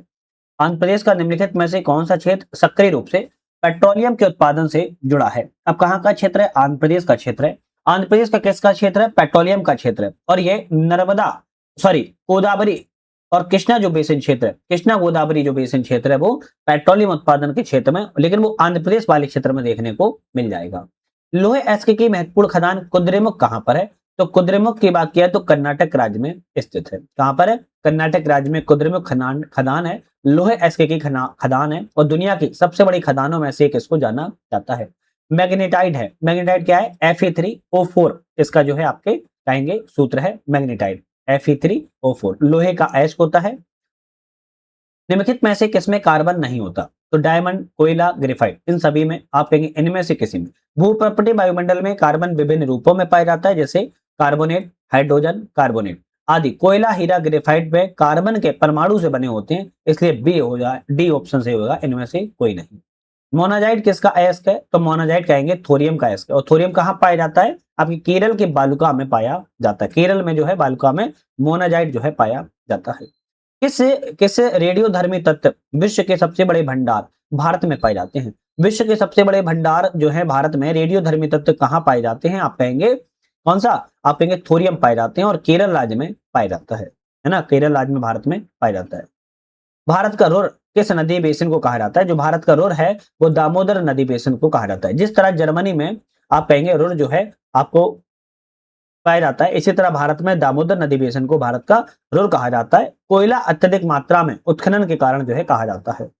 निम्न श्रेणी का भूरा कोयला कहलाता है, क्या कहलाता है? लिग्नाइट कहलाता है। कोयला भी 4 तरीके का होता है, आप सभी को पता होगा, जिसमें सबसे अच्छा कोयला एंथ्रासाइट कोयला माना जाता है। इसमें कार्बन की मात्रा हाई पाई जाती है, जबसे सबसे बेकार कोयला मतलब निम्न क्वालिटी का लिग्नाइट कोयला पाया जाता है। किसे भूरा ब्राउन कोयला कहा जाता है? तो लिग्नाइट कोयले को भूरा या ब्राउन कोयला के नाम से जाना जाता है। किस स्थल पर झारखंड में कोयला क्षेत्र है? तो आप कहेंगे झरिया। झरिया झारखंड में है और यहीं पर जो है आपके कोयला क्षेत्र देखने को मिलता है। बालाघाट का मलाजखंड क्षेत्र राजस्थान के झुंझुनू का खेतड़ी सिंगना क्षेत्र किस क्षेत्र के लिए जाना जाता है? तो तांबा उत्पादन के लिए। मध्य प्रदेश में जो बालाघाट है ये आपके तांबा उत्पादन के लिए जाना जाता है और राजस्थान का झुंझुनू का खेतड़ी क्षेत्र ये भी तांबा उत्पादन के लिए ही जाना जाता है। भारत में पाए जाने वाला कौन सा एक गैर धात्विक खनिज है? ऐसा कौन सा गैर धात्विक खनिज है? पायरोफाइलाइट। पायरोफाइलाइट जो है गैर धात्विक खनिज की श्रेणी में आता है। भिलाई इस्पात संयंत्र लोहे अयस्क के स्रोत है। किसका स्रोत है? आप कहेंगे डल्ली राजहरा का स्रोत है। अब ये 2021 में पैट में क्वेश्चन आ चुका है। भारत में न्यूनमती स्थान किस उद्योग के लिए संबंधित है? तो न्यूनमती स्थान जो है आपके पेट्रोलियम उद्योग से संबंधित है भारत में। इस राज्य की सर्वाधिक बिजली उत्पादन क्षमता सबसे अधिक है। भाई बिजली उत्पादन क्षमता जो है गुजरात राज्य में सबसे ज्यादा देखने को मिलेगी, याद रखना है ना। गुजरात में सबसे ज्यादा मिलेगी। एक नेक्स्ट क्वेश्चन आता है, उत्तर प्रदेश का सबसे बड़ा सौर ऊर्जा संयंत्र किस जिले में लगाया गया है? तो सबसे बड़ा सौर ऊर्जा संयंत्र और उत्तर प्रदेश में लगा हुआ है और यह उत्तर प्रदेश में कहां लगा है? आप कहेंगे मिर्जापुर में लगा है। 75 मेगावाट का लगाया गया है, याद रखना है। कुडनकुलम परियोजना किस राज्य में है? तमिलनाडु राज्य में स्थित है। कुडनकुलम परियोजना जो है तमिलनाडु राज्य में स्थित है, याद रखिएगा। निम्नलिखित में से कौन सा नाभिकीय शक्ति संयंत्र उत्तर प्रदेश में है? तो नाभिकीय शक्ति संयंत्र उत्तर प्रदेश में नरोरा है। तो कहां पर है? बुलंदशहर में स्थित है। कैगा की बात किया तो कर्नाटक में है, आपके कलपक्कम तमिलनाडु में है, और काकरापार गुजरात में है, नरोरा आपका उत्तर प्रदेश में। और क्या है? ये सभी आपके नाभिकीय संयंत्र स्थित हैं। फ्लाई ऐश है। फ्लाई ऐश क्या है? ऐश के लघु कण को फ्लाई ऐश के रूप में जाना जाता है। वह उद्योग जो वह उद्योग जो खनिजों का उपयोग कच्चे माल के तौर पर करते हैं उसको क्या कहलाते हैं? खनिज आधारित उद्योगों को हम उन्हें जानते हैं। वह उद्योग जो खनिजों का उपयोग कच्चे माल के तौर पर करते हैं उन्हें क्या कहेंगे? खनिज आधारित उद्योग कहते हैं। जैसे लोहे इस्पात उद्योग, सीसा उद्योग, जस्ता उद्योग, इस सभी नामों से इनको जाना जाता है। निम्नलिखित में से कौन सा युग्म यहाँ पर असंगत है? जैसे कृत्रिम अंग निर्माण कानपुर में किया जाता है, कांच उद्योग फिरोजाबाद में किया जाता है, परमाणु विद्युत संयंत्र नरोरा में लगाया गया है, और डीजल लोकोमोटिव वर्कर्स वर्तमान में बनारस लोकोमोटिव वर्कर्स कहते हैं, वाराणसी में स्थित है। तो ये सभी ऑप्शन भी आप थोड़ा अच्छे से कवर कर सकते हो। नेक्स्ट आता है कौन सा विद्युत उत्पादन में सर्वाधिक हिस्सा किसका है? विद्युत उत्पादन में सबसे ज्यादा हिस्सा किस चीज का है बात की जा रही है? तो आप कहेंगे ताप विद्युत का सबसे ज्यादा हिस्सा देखने को मिल जाएगा। चलिए नेक्स्ट क्वेश्चन आता है, टाटा पावर सोलर ने किस राज्य में भारत की सबसे बड़ी फ्लोटिंग तैरती सौर ऊर्जा परियोजना को शुरू किया हुआ है? केरल राज्य में शुरू की गई है। 2022 में क्वेश्चन आपका जो है आया था, है ना। टाटा पावर के द्वारा केरल के कायमकुलम में भारत की सबसे बड़ी फ्लोटिंग तैरती हुई सौर ऊर्जा को जो है लगाया गया है। चलिए नेक्स्ट क्वेश्चन तरफ बढ़ेंगे हम। नेक्स्ट क्वेश्चन आता है भारत में राजनीतिक भूगोल। अब हमारे यहाँ से भारत में जो आपका पॉलिटिकल भूगोल है इसके बारे में बात करेंगे। पृथ्वी की सतह पर लगभग कितना प्रतिशत भारत द्वारा कवर किया गया है? तो पृथ्वी की सतह का जो है आप कहेंगे 2.4% हिस्सा जो है भारत द्वारा कवर किया गया है। क्षेत्रफल के हिसाब से विश्व का 7वां सबसे बड़ा देश है भारत। 32,87,263 वर्ग किलोमीटर क्षेत्र में फैला हुआ है और पृथ्वी के 2.4% भाग में हिस्सा है।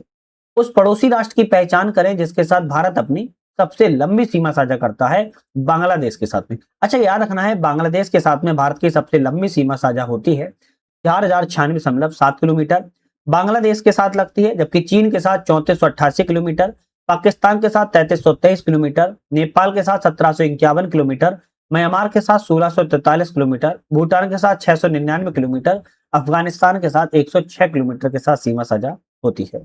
कितने भारतीय राज्य नेपाल की सीमा को साझा करते हैं? 5 राज्य। 5 राज्य ऐसे हैं जो नेपाल की सीमा से साझा होते हैं। अगर 5 राज्यों की बात करें तो उत्तराखंड, उत्तर प्रदेश, बिहार, सिक्किम एवं पश्चिम बंगाल। कौन सा भारत का पड़ोसी देश नहीं है? तो कौन सा नहीं है? तो म्यांमार है, मालदीव है, चीन है। यूएई जो है भारत का पड़ोसी देश नहीं है, ध्यान रखना है। भारत का कौन सा राज्य किसी भी अंतरराष्ट्रीय सीमा को नहीं छूता? तो अरुणाचल प्रदेश छूता है, पश्चिम बंगाल भी टच करता है, सिक्किम में। तेलंगाना आपके भू आबद्ध श्रेणी में आता है, किसी भी अंतरराष्ट्रीय सीमा को नहीं छूता है। भारतीय उपमहाद्वीप तक फैला है, कहां तक फैला हुआ है? तो आप कहेंगे हिंद महासागर तक फैला हुआ है। भारत का अक्षांशीय विस्तार उत्तर से उत्तर तक कितना है? तो आप कहेंगे 8 डिग्री 4 मिनट से लेके 37 डिग्री 6 मिनट तक भारत का उत्तरी अक्षांश फैला हुआ है, जबकि भारत का देशांतरी विस्तार 68 डिग्री 7 मिनट से लेकर 97 डिग्री 25 मिनट पूरी देशांतर तक जो है फैला हुआ है। भारत की मानक यामोत्तर रेखा है, भारत की मानक यामोत्तर रेखा 82 डिग्री 30 मिनट पूर्वी देशांतर भारत की मानक यामोत्तर रेखा है, जो कि प्रयागराज मिर्जापुर से गुजरती है। भारत का सबसे उत्तरी अक्षांश बिंदु कौन सा है? तो आप कहेंगे 37 डिग्री 6 मिनट भारत का सबसे उत्तरी अक्षांश बिंदु है, जबकि भारत का सबसे दक्षिणी अक्षांश बिंदु 8 डिग्री 4 मिनट आपका उत्तरी अक्षांश सबसे दक्षिणी है। नेक्स्ट आता है कर्क रेखा किन राज्यों से गुजरती है? तो आप कहेंगे कर्क रेखा गुजरात से, झारखंड से, आप कहेंगे कैसे, मिजोरम से, असम से नहीं गुजरती है, तो ऑप्शन सी वाला करेक्ट हो जाएगा। हालांकि भारत में कर्क रेखा 8 राज्यों से गुजरती है, गुजरात, राजस्थान, मध्य प्रदेश, छत्तीसगढ़, झारखंड, पश्चिम बंगाल, त्रिपुरा एवं मिजोरम। कौन सा जिला भारत की अंतरराष्ट्रीय सीमा पार है? कौन सा जिला है? तो आप कहेंगे किन्नौर जिला भारत की अंतरराष्ट्रीय सीमा पर है। किन्नौर हिमाचल प्रदेश का एक जिला है जो पूरब में तिब्बत से घिरा हुआ है। किस देश के साथ भारत की अंतरराष्ट्रीय सीमा नहीं लगती? किसके साथ नहीं लगती है? तो पाकिस्तान के साथ लगती है, बांग्लादेश के साथ लगती है, भूटान के साथ, श्रीलंका के साथ जो है सीमा नहीं लगती है। नेक्स्ट क्वेश्चन आता है भारत की सीमाएं कितने देशों से लगती हैं? आप कहेंगे 7 देशों से लगती हैं। कौन कौन से हैं? आपका ऑप्शन रहेगा बांग्लादेश, पाकिस्तान, चीन, नेपाल, म्यांमार, भूटान, अफगानिस्तान। ये 7 देशों से सीमाएं भारत की जो है लगती है। नेक्स्ट आता है भारत की स्थलीय सीमा की लंबाई कितनी है? तो भारत की स्थलीय सीमा की लंबाई 15,200 किलोमीटर है। आपको ध्यान रखना है। हालांकि प्रॉपर तरीके से 15,106.7 किलोमीटर है। अब तो यहाँ पर ओवरऑल जो है सबसे नियरेस्ट बिंदु आपका 15,200 आएगा। उत्तर प्रदेश संघीय संघ में कितने राज्यों के साथ सीमा साझा करता है? 8 संघीय संघ साथ से सीमा साझा करता है। उत्तराखंड, हिमाचल प्रदेश, हरियाणा, राजस्थान, मध्य प्रदेश, छत्तीसगढ़, झारखंड, बिहार। इसके साथ साथ दिल्ली के साथ भी सीमा साझा होती है। एक अंतरराष्ट्रीय सीमा नेपाल के साथ भी सीमा साझा होती है। सिक्किम निम्नलिखित में से किस देश के साथ सीमा साझा करता है? सिक्किम जो है 2 राज्यों से सीमा साझा करता है। एक तो आपका भूटान से भी करता है सिक्किम, दूसरा आपका किससे करता है? दूसरा आप कहेंगे जो है चीन से भी करता है, और तीसरा आपका नेपाल से भी करता है। तो आप कहेंगे यहाँ पर डी ऑप्शन रहेगा, तीनों राज्यों से सिक्किम सीमा साझा करता है। इस तरीके से सिक्किम की स्थिति है, यहाँ पर भूटान से, यहाँ पर नेपाल से, और उत्तर में चाइना से। तो इस तरीके से भी आपको क्वेश्चन आ सकते हैं। भारत और श्रीलंका को अलग करने वाली कौन सी जलराशि है? तो आप कहेंगे पाक जल संधि भारत और श्रीलंका को अलग करती है। 10 डिग्री चैनल के लिए अलग करता है, तो 10 डिग्री चैनल अंडमान और निकोबार द्वीप समूह को अलग करता है। भारत का सबसे दक्षिणी छोर कौन सा है? तो भारत का सबसे दक्षिणी छोर इंदिरा पॉइंट, जिसे पिंक मिलियन पॉइंट भी कहते हैं, यह भारत का सबसे दक्षिणी छोर है। तब पूर्वी तटीय मैदान के दक्षिणी भाग को तट को क्या कहा जाता है? कोरोमंडल तट जो है कहते हैं। ये जो तट होता है वो कोरोमंडल तट जो है कहा जाता है। नेक्स्ट क्वेश्चन आता है, प्रायद्वीपीय भारत का दक्षिणी छोर कन्याकुमारी स्थित है, तो आप कहेंगे भूमध्य रेखा के उत्तर में स्थित है। ये भूमध्य रेखा खींची गई है, इसके उत्तर में आप कहेंगे कन्याकुमारी दक्षिणी छोर है, जो कि तमिलनाडु राज्य में है। भारत ने पृथ्वी के धरातल पर कितना प्रतिशत घेरा हुआ है? 2.4% को घेरा हुआ है। भारत के किस राज्य में कर्क रेखा ट्रॉपिक ऑफ कैंसर अति समीपस्थ कोई शहर है स्थित है? तो आप कहेंगे त्रिपुरा सबसे समीपस्थ शहर स्थित है।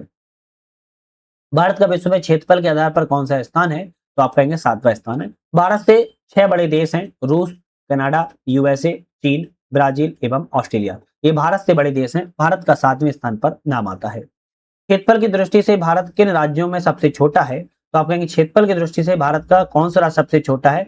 गोवा राज्य सबसे क्षेत्रफल में सबसे छोटा है, और जनसंख्या के आधार पर सिक्किम सबसे छोटा है। अंडमान निकोबार तथा लक्षद्वीप समेत भारत की कुल तटीय रेखा की कुल लंबाई कितनी है? आप कहेंगे 7,500 किलोमीटर है। ध्यान रखना है, ठीक है। नेक्स्ट आता है कि यह कौन सा दर्रा है जो तिब्बत के साथ सिक्किम राज्य को जोड़ने वाली भारत चीन सीमा पर स्थित है? नाथुला दर्रा। नाथुला दर्रा सिक्किम में नाथुला दर्रा जो है हिमालय क्षेत्र में समुद्र तल से लगभग 14,450 फीट की ऊंचाई पर है, और तिब्बती भाषा में इसे नाथु का अर्थ सुनने वाले कान कहा जाता है। और यह दर्रा जो है आप कहेंगे सिक्किम में स्थित है, भारत तिब्बत सीमा को जो है जोड़ता है। भारत की फैली समुद्री तटीय किनारे में दूरी तक समुद्र में फैली कौन सी है? आप कहेंगे 12 समुद्री मील तक जो है फैला हुआ है। ये भारत की तट रेखा है, 12 समुद्री मील तक जो है फैला हुआ है। क्षेत्रफल की दृष्टि से उत्तर प्रदेश का भारत के कौन से राज्य का स्थान है? तो क्षेत्रफल की दृष्टि से भारत में चौथा स्थान है। क्यों? क्योंकि राजस्थान, मध्य प्रदेश और महाराष्ट्र ये 3 टॉप हैं, फिर इसके बाद चौथा स्थान उत्तर प्रदेश का क्षेत्रफल में आता है। त्रिपुरा अपने उत्तर, दक्षिण और पश्चिम में किससे घिरा हुआ है? तो आप कहेंगे बांग्लादेश से घिरा हुआ है। त्रिपुरा अपने उत्तर, दक्षिण और पश्चिम में, पूरब को छोड़ दिया जाए तो बांग्लादेश से घिरा हुआ है। भारत के किस राज्य का सबसे लंबी किनारा है? तो आप कहेंगे भारत का सबसे लंबी किनारा गुजरात का है, याद रखना है।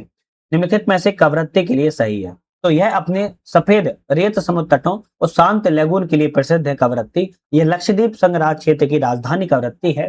सफेद रेत और सुंदर और शांत लेगून के लिए जानी जाती है। अब यहां से हमारे क्वेश्चन आता है मौसम और जलवायु से। मौसम जलवायु को वेरी इंपॉर्टेंट क्वेश्चन याद रखना है। भारत की उच्चतम वार्षिक वर्षा कहां पर दर्ज की गई है? तो सबसे ज्यादा जो वर्षा है भारत में मानसराम मेघालय राज्य में दर्ज की गई है। पश्चिमी विक्षोभ जिसके कारण उत्तर पश्चिमी भारत में बारिश होती है, इसकी उत्पत्ति स्थल कहां पर है? तो आप कहेंगे कैस्पियन सागर नहीं, भूमध्य सागर में स्थित है। पश्चिमी विक्षोभ जो है उत्तर पश्चिमी जो भारत में वर्षा करते हैं भूमध्य सागर से आते हैं। ग्रीष्म काल में उत्तरी मैदानों में बहने वाली पवन क्या कहलाती है? लू के नाम से जानते हैं, और ये कष्टदायी होती है। भारत के निम्नलिखित किस स्थान पर दिन और रात तापमान में व्यापक अंतर पाया जाता है? थार के मरुस्थल में सबसे ज्यादा अंतर देखने को मिलता है। सामान्य वर्षा में अचानक वृद्धि हो जाती है, कई दिनों तक लगातार जारी रहती है। इसे मानसून का क्या कहा जाता है? इसे प्रकोष्ठ फटना कहते हैं। मानसून का अचानक से वर्षा हो जाए तो इसे मानसून का प्रकोष्ठ कहा जाता है। भारत में अक्टूबर की गर्मी का क्या प्रमुख कारण है? तो उच्च आर्द्रता से जुड़ा उच्च तापमान, ये सबसे ज्यादा अक्टूबर की गर्मी का कारण कहा जाता है, जिसे हीट वेव भी कह सकते हैं या उमस भी कहते हैं, है ना, उमस वाली गर्मी भी कहते हैं। सर्दियों के मौसम के दौरान उत्तर पूर्वी देश पर हावी रहती है वे भूमि से समुद्र की ओर बहती हैं और इसलिए देश के अधिकांश भाग के लिए शुष्क मौसम होते से व्यापारिक पवनें कहा जाता है। व्यापारिक पवनें उत्तर पूर्वी व्यापारिक पवनें भारतीय उपमहाद्वीप पर हावी हो जाती हैं और वे भूमि से समुद्र की ओर बहती हैं और यही कारण है कि देश के अधिकांश भाग में शुष्क मौसम रहता है। उत्तर पूर्वी व्यापारिक पवनें बंगाल की खाड़ी के ऊपर भी बहती हैं। भारत की जलवायु को किस जलवायु के नाम से जानते हैं? मानसूनी जलवायु के नाम से जाना जाता है। नेक्स्ट क्वेश्चन आता है कि निम्नलिखित में से किस कारक के कारण भारतीय उपमहाद्वीप में मध्य एशिया की तुलना में अपेक्षाकृत हल्की सर्दियां होती हैं? तो आप कहेंगे हिमालय के कारण जो है सर्दियां होती हैं। नेक्स्ट क्वेश्चन तरफ बढ़ेंगे, भारत का निम्नलिखित में से कौन सा स्थान अति विषम प्रकार की जलवायु का अनुभव करता है? दिल्ली। दिल्ली जो है आपके दिल्ली, जोधपुर, लेह वार्षिक तापांतर परसर अधिक है, इसी कारण जो है अति विषम जलवायु की पाई जाती है। भारत के उत्तर पश्चिमी भाग में किस कारण से शीतकाल के दौरान वर्षा होती है? तो आप कहेंगे पश्चिमी विक्षोभ के कारण जो है भारत में वर्षा होती है। शीतकाल की शुरुआत में तमिलनाडु के तटीय क्षेत्रों में वर्षा का कारण क्या है? तो आप कहेंगे उत्तर पूर्वी वर्षा ऋतु मानसून के कारण जो है बना हुआ है। टाइम जोन के बारे में बात किया है, भारत का मानक समय मेरिडियन कौन सा है? तो आप कहेंगे 82 डिग्री 30 मिनट पूर्वी देशांतर जो है भारत का मानक समय है, जो कि उत्तर प्रदेश, मध्य प्रदेश, छत्तीसगढ़, उड़ीसा और आंध्र प्रदेश से गुजरता है और प्रयागराज मिर्जापुर से जो है भारत के मानक समय को निकाला गया है। भारतीय मानक समय ग्रीनविच मध्य जीएमटी से कितना आगे है? 5.5 घंटा आगे है, याद रखना है। जनसांख्यिकी परिवर्तन और प्रवास की बात किया है, 2019 के अनुसार भारत में किस शहर की जनसंख्या सबसे अधिक है? तो 2011 के आंकड़े कह रहे हैं कि भारत की जो जनसंख्या सबसे ज्यादा है वो मुंबई शहर की सबसे ज्यादा है ना? मुंबई शहर की जनसंख्या सबसे ज्यादा है। जन्म और मृत्यु के पंजीकरण पर अधिनियम किस वर्ष में लागू किया गया था? तो आप कहेंगे 1969 में लागू किया गया था जन्म और मृत्यु के पंजीकरण अधिनियम वर्ष। 2019 के अनुसार भारत के किस राज्य की शहरी जनसंख्या सबसे अधिक है? शहरी जनसंख्या सबसे अधिक कहाँ की है? महाराष्ट्र राज्य की सबसे अधिक है।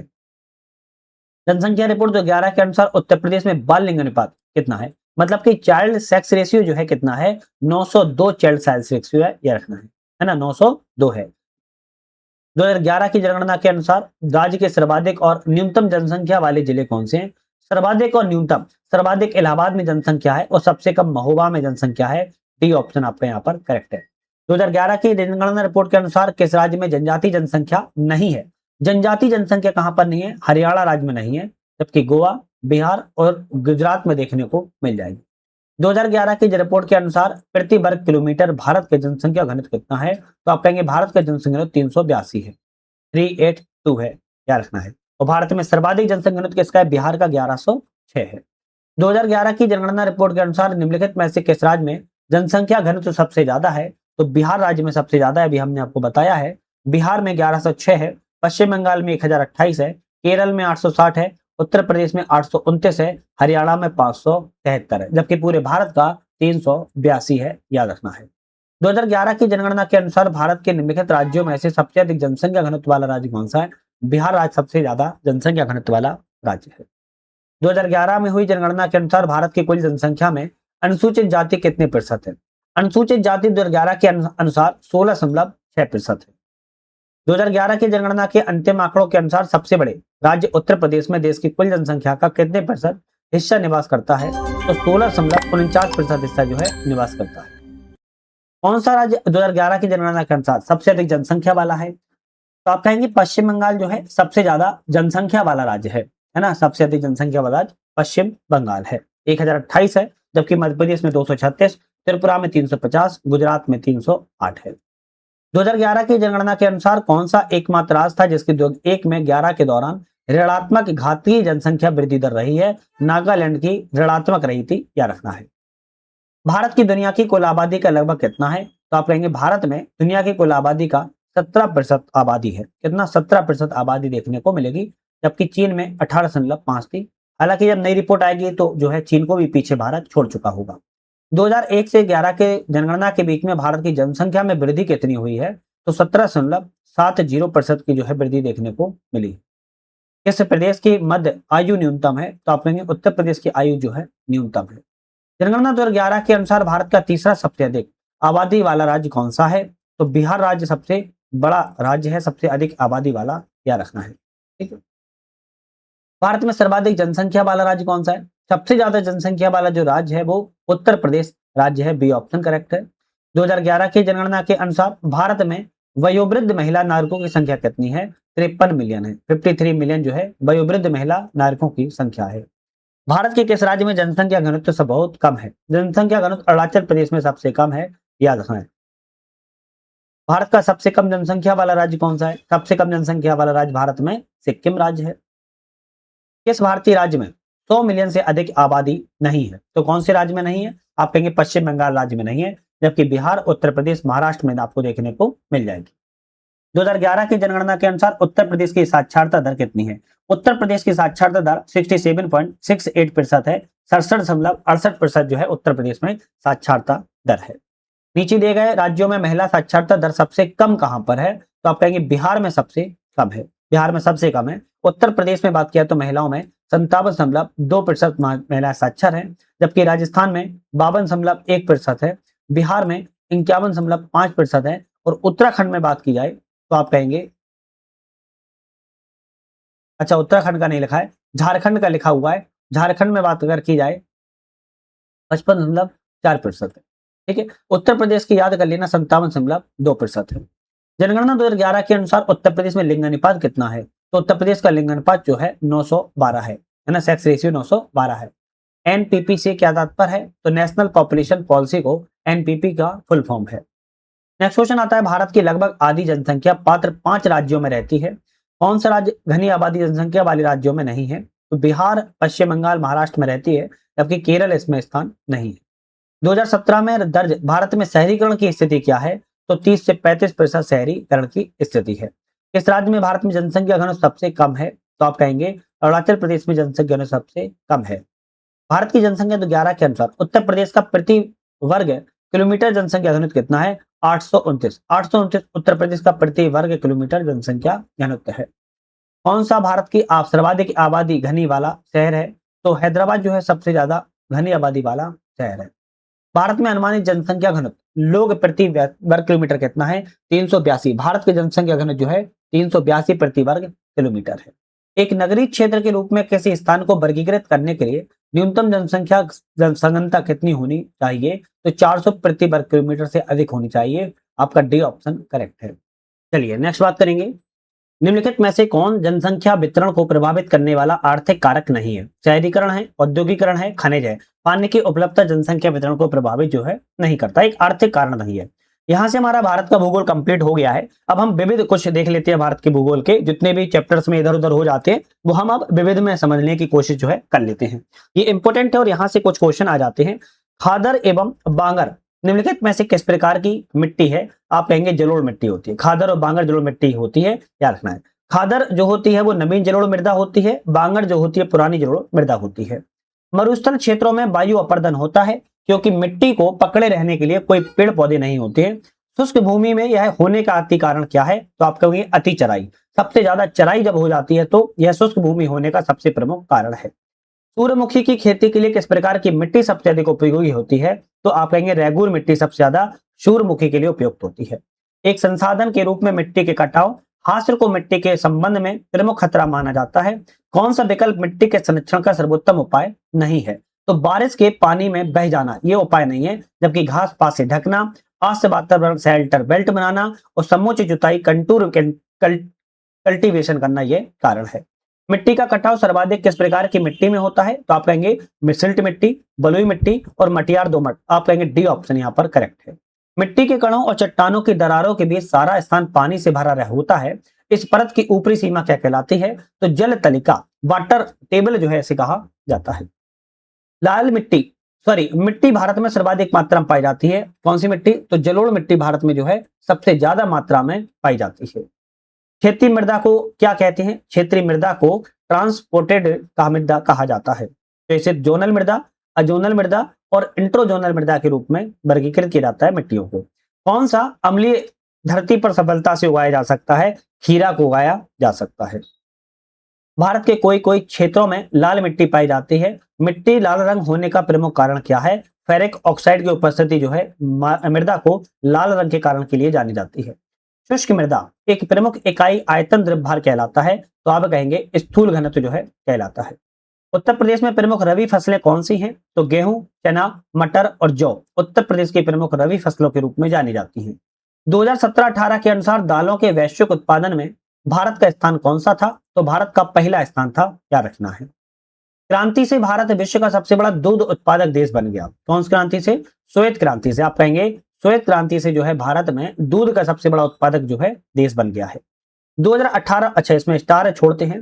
मौसम के दौरान रबी फसल की खेती की जाती है। तो किस मौसम में रबी की फसल की खेती? आप कहेंगे सर्दी के मौसम में रबी फसल की खेती को किया जाता है, जिसमें गेहूं, जौ, चना, मटर, सरसों, आलू आदि की फसल की जाती है। जबकि खरीफ की फसल के अंतर्गत चावल, ज्वार, बाजरा, मक्का, मूंगफली, तेल की खेती की जाती है। विश्व प्रसिद्ध मथानिया मिर्च किस राज्य से संबंधित है? मथानिया मिर्च जो है उड़ीसा राज्य से संबंधित है।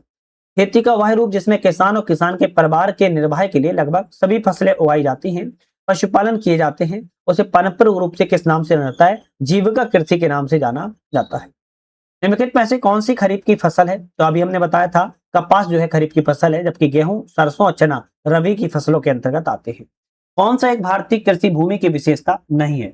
तो मानसून पर निर्भरता है, कृषि पर जनसंख्या दबाव है, निर्वाह कृषि है, औद्योगिक फसलों की प्रधानता कृषि की प्रमुख विशेषता नहीं है।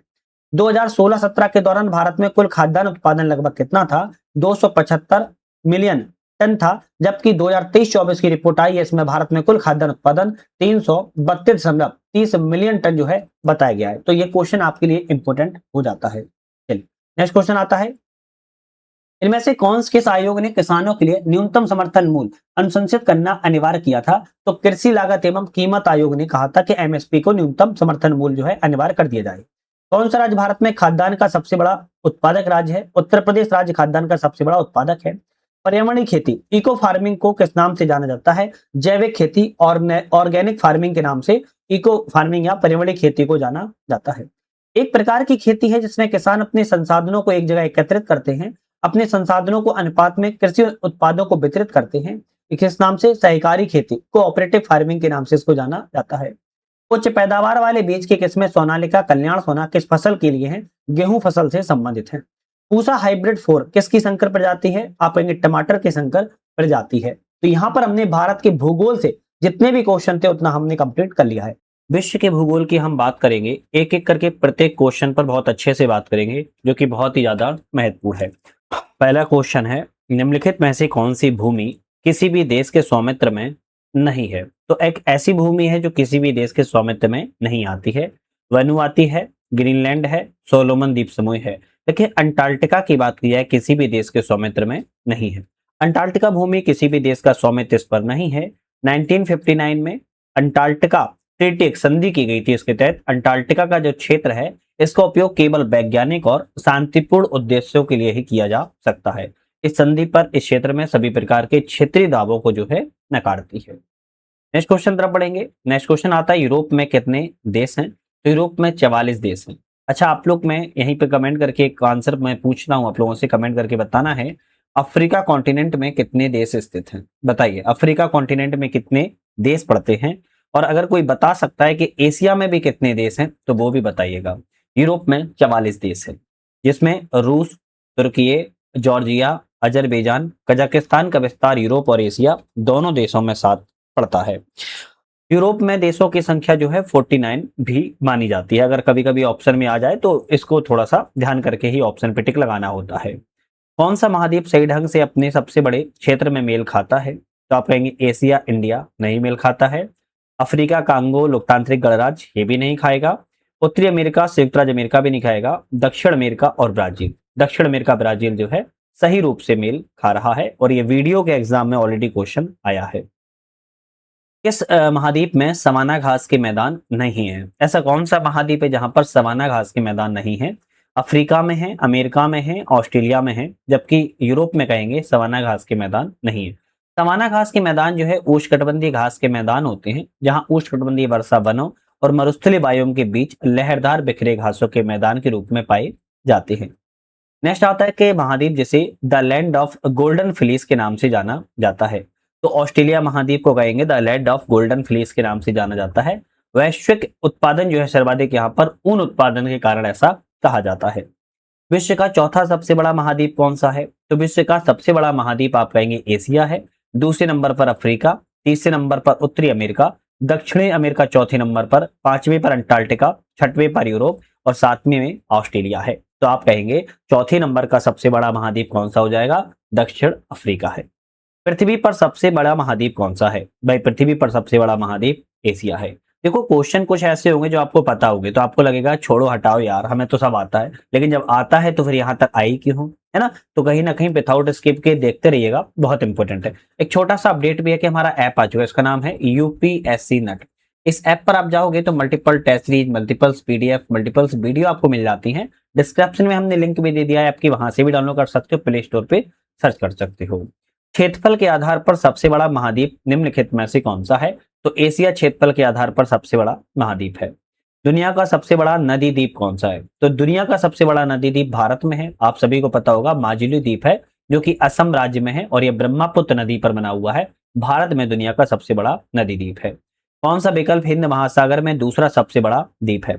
दूसरा सबसे बड़ा द्वीप कौन सा है बात की जाए तो आप कहेंगे हिंद महासागर में श्रीलंका दूसरा सबसे बड़ा महाद्वीप है, सेकंड नंबर का है, जबकि हिंद महासागर का सबसे बड़ा द्वीप मेडागास्कर है। आपने देखा होगा ये जो इस तरीके से बाउंड्री आपको यहाँ पर अफ्रीका कॉन्टिनेंट की मिलेगी, यहाँ पर अफ्रीका मेडागास्कर देखने को मिलेगा। यही मेडागास्कर हिंद महासागर का सबसे बड़ा महाद्वीप है, द्वीप है सॉरी, और जबकि हिंद महासागर का दूसरा बड़ा द्वीप श्रीलंका है और ग्रीनलैंड क्षेत्रफल के आधार पर विश्व का सबसे बड़ा द्वीप है। ग्रीनलैंड की बात किया है कहां पर है तो आप कहेंगे उत्तरी अटलांटिक महासागर में ग्रीनलैंड स्थित है। ग्रीनलैंड जो है पूरे वर्ष बर्फ से ढका रहता है और क्षेत्रफल के आधार पर सबसे बड़ा द्वीप है। विश्व का सबसे बड़ा द्वीप कौन सा है तो आप कहेंगे ग्रीनलैंड विश्व का सबसे बड़ा द्वीप है और ग्रीनलैंड पर डेनमार्क का अधिकार है, ये भी याद रखना है, कभी कभी आ जाता है ग्रीनलैंड पर किसका अधिकार है? डेनमार्क का अधिकार है। ग्रेनाडा स्थित है, ग्रेनाडा कहां पर स्थित है तो आप कहेंगे कैरिबियन सागर में ग्रेनाडा स्थित है। ग्रेनाडा एक कहा जाए कैरिबियन सागर में एक द्वीपीय देश है। ग्रेनाडा स्थित है कहां पर है? कैरिबियन सागर में है।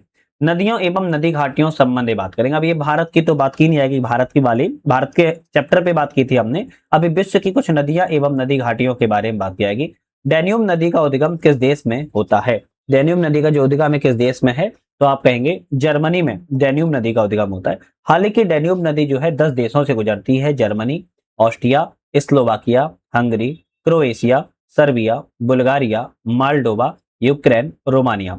और बोल्गा नदी जो है डैन्यूब यूरोप की दूसरी सबसे लंबी नदी के नाम में जानी जाती है।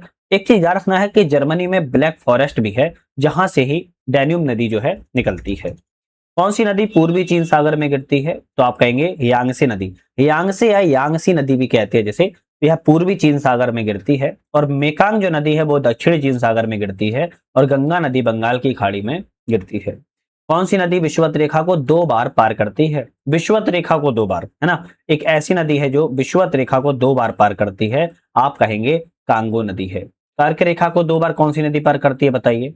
कर्क रेखा को ऐसी कौन सी नदी है जो 2 बार पार करती है? आप कहेंगे माही नदी। माही नदी जो है भारत में है और कर्क रेखा को 2 बार काटती है। इसी तरह विषुवत रेखा को 2 बार काटने वाली कांगो नदी है।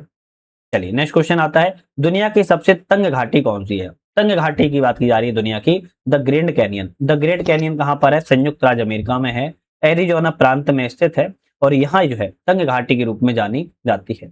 विश्व का सबसे ऊंचा झरना कहां पर है?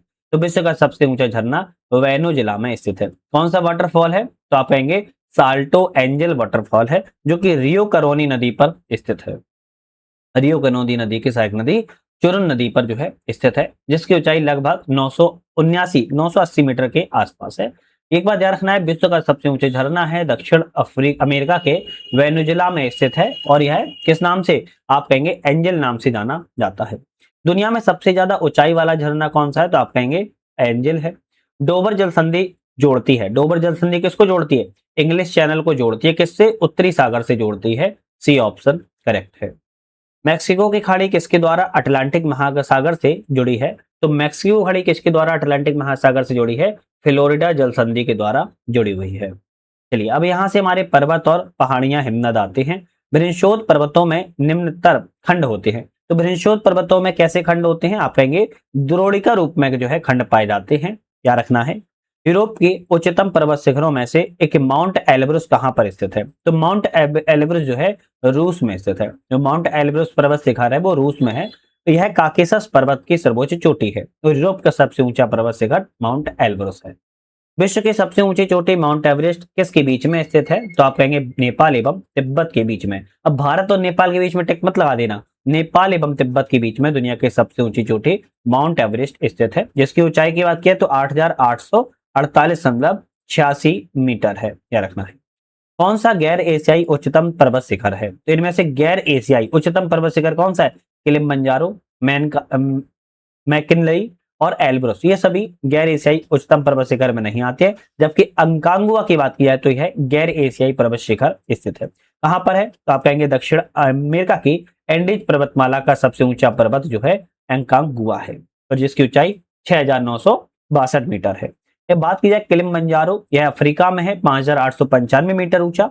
एल्ब्रुस पर्वत की बात किया है तो यूरोप में है, मतलब कि रूस में, 5,642 मीटर ऊंचा। और मैकिनली, जिसका नाम नया नाम देनाली भी है, और यह 6,190 मीटर ऊंचा उत्तरी अमेरिका में स्थित है। विश्व की सबसे बड़ी पर्वत श्रृंखला कौन सी है? तो आप कहेंगे एंडीज विश्व की सबसे बड़ी पर्वत श्रृंखला इस टाइप में जो है बनी हुई है ना, सॉरी, इस टाइप से बनी हुई है जो है यहाँ पर। इस विश्व की सबसे लंबी बड़ी पर्वत श्रृंखला जो है एंडीज पर्वत श्रृंखला है। बात की जाए डक्किंस बर्ग पर्वत किस देश में है? डक्किंस बर्ग पर्वत की बात की जाए दक्षिण अफ्रीका में स्थित है। ये इंपोर्टेंट है, एग्जाम में इसको कई बार आ चुका है। माउंट किलिमंजारो में स्थित एक निष्क्रिय ज्वालामुखी है। तो माउंट किलिमंजारो कहां पर है? आप कहेंगे तंजानिया देश में है। तंजानिया बोले तो अफ्रीका कॉन्टिनेंट में, तंजानिया एक देश है, वहां पर माउंट किलिमंजारो है।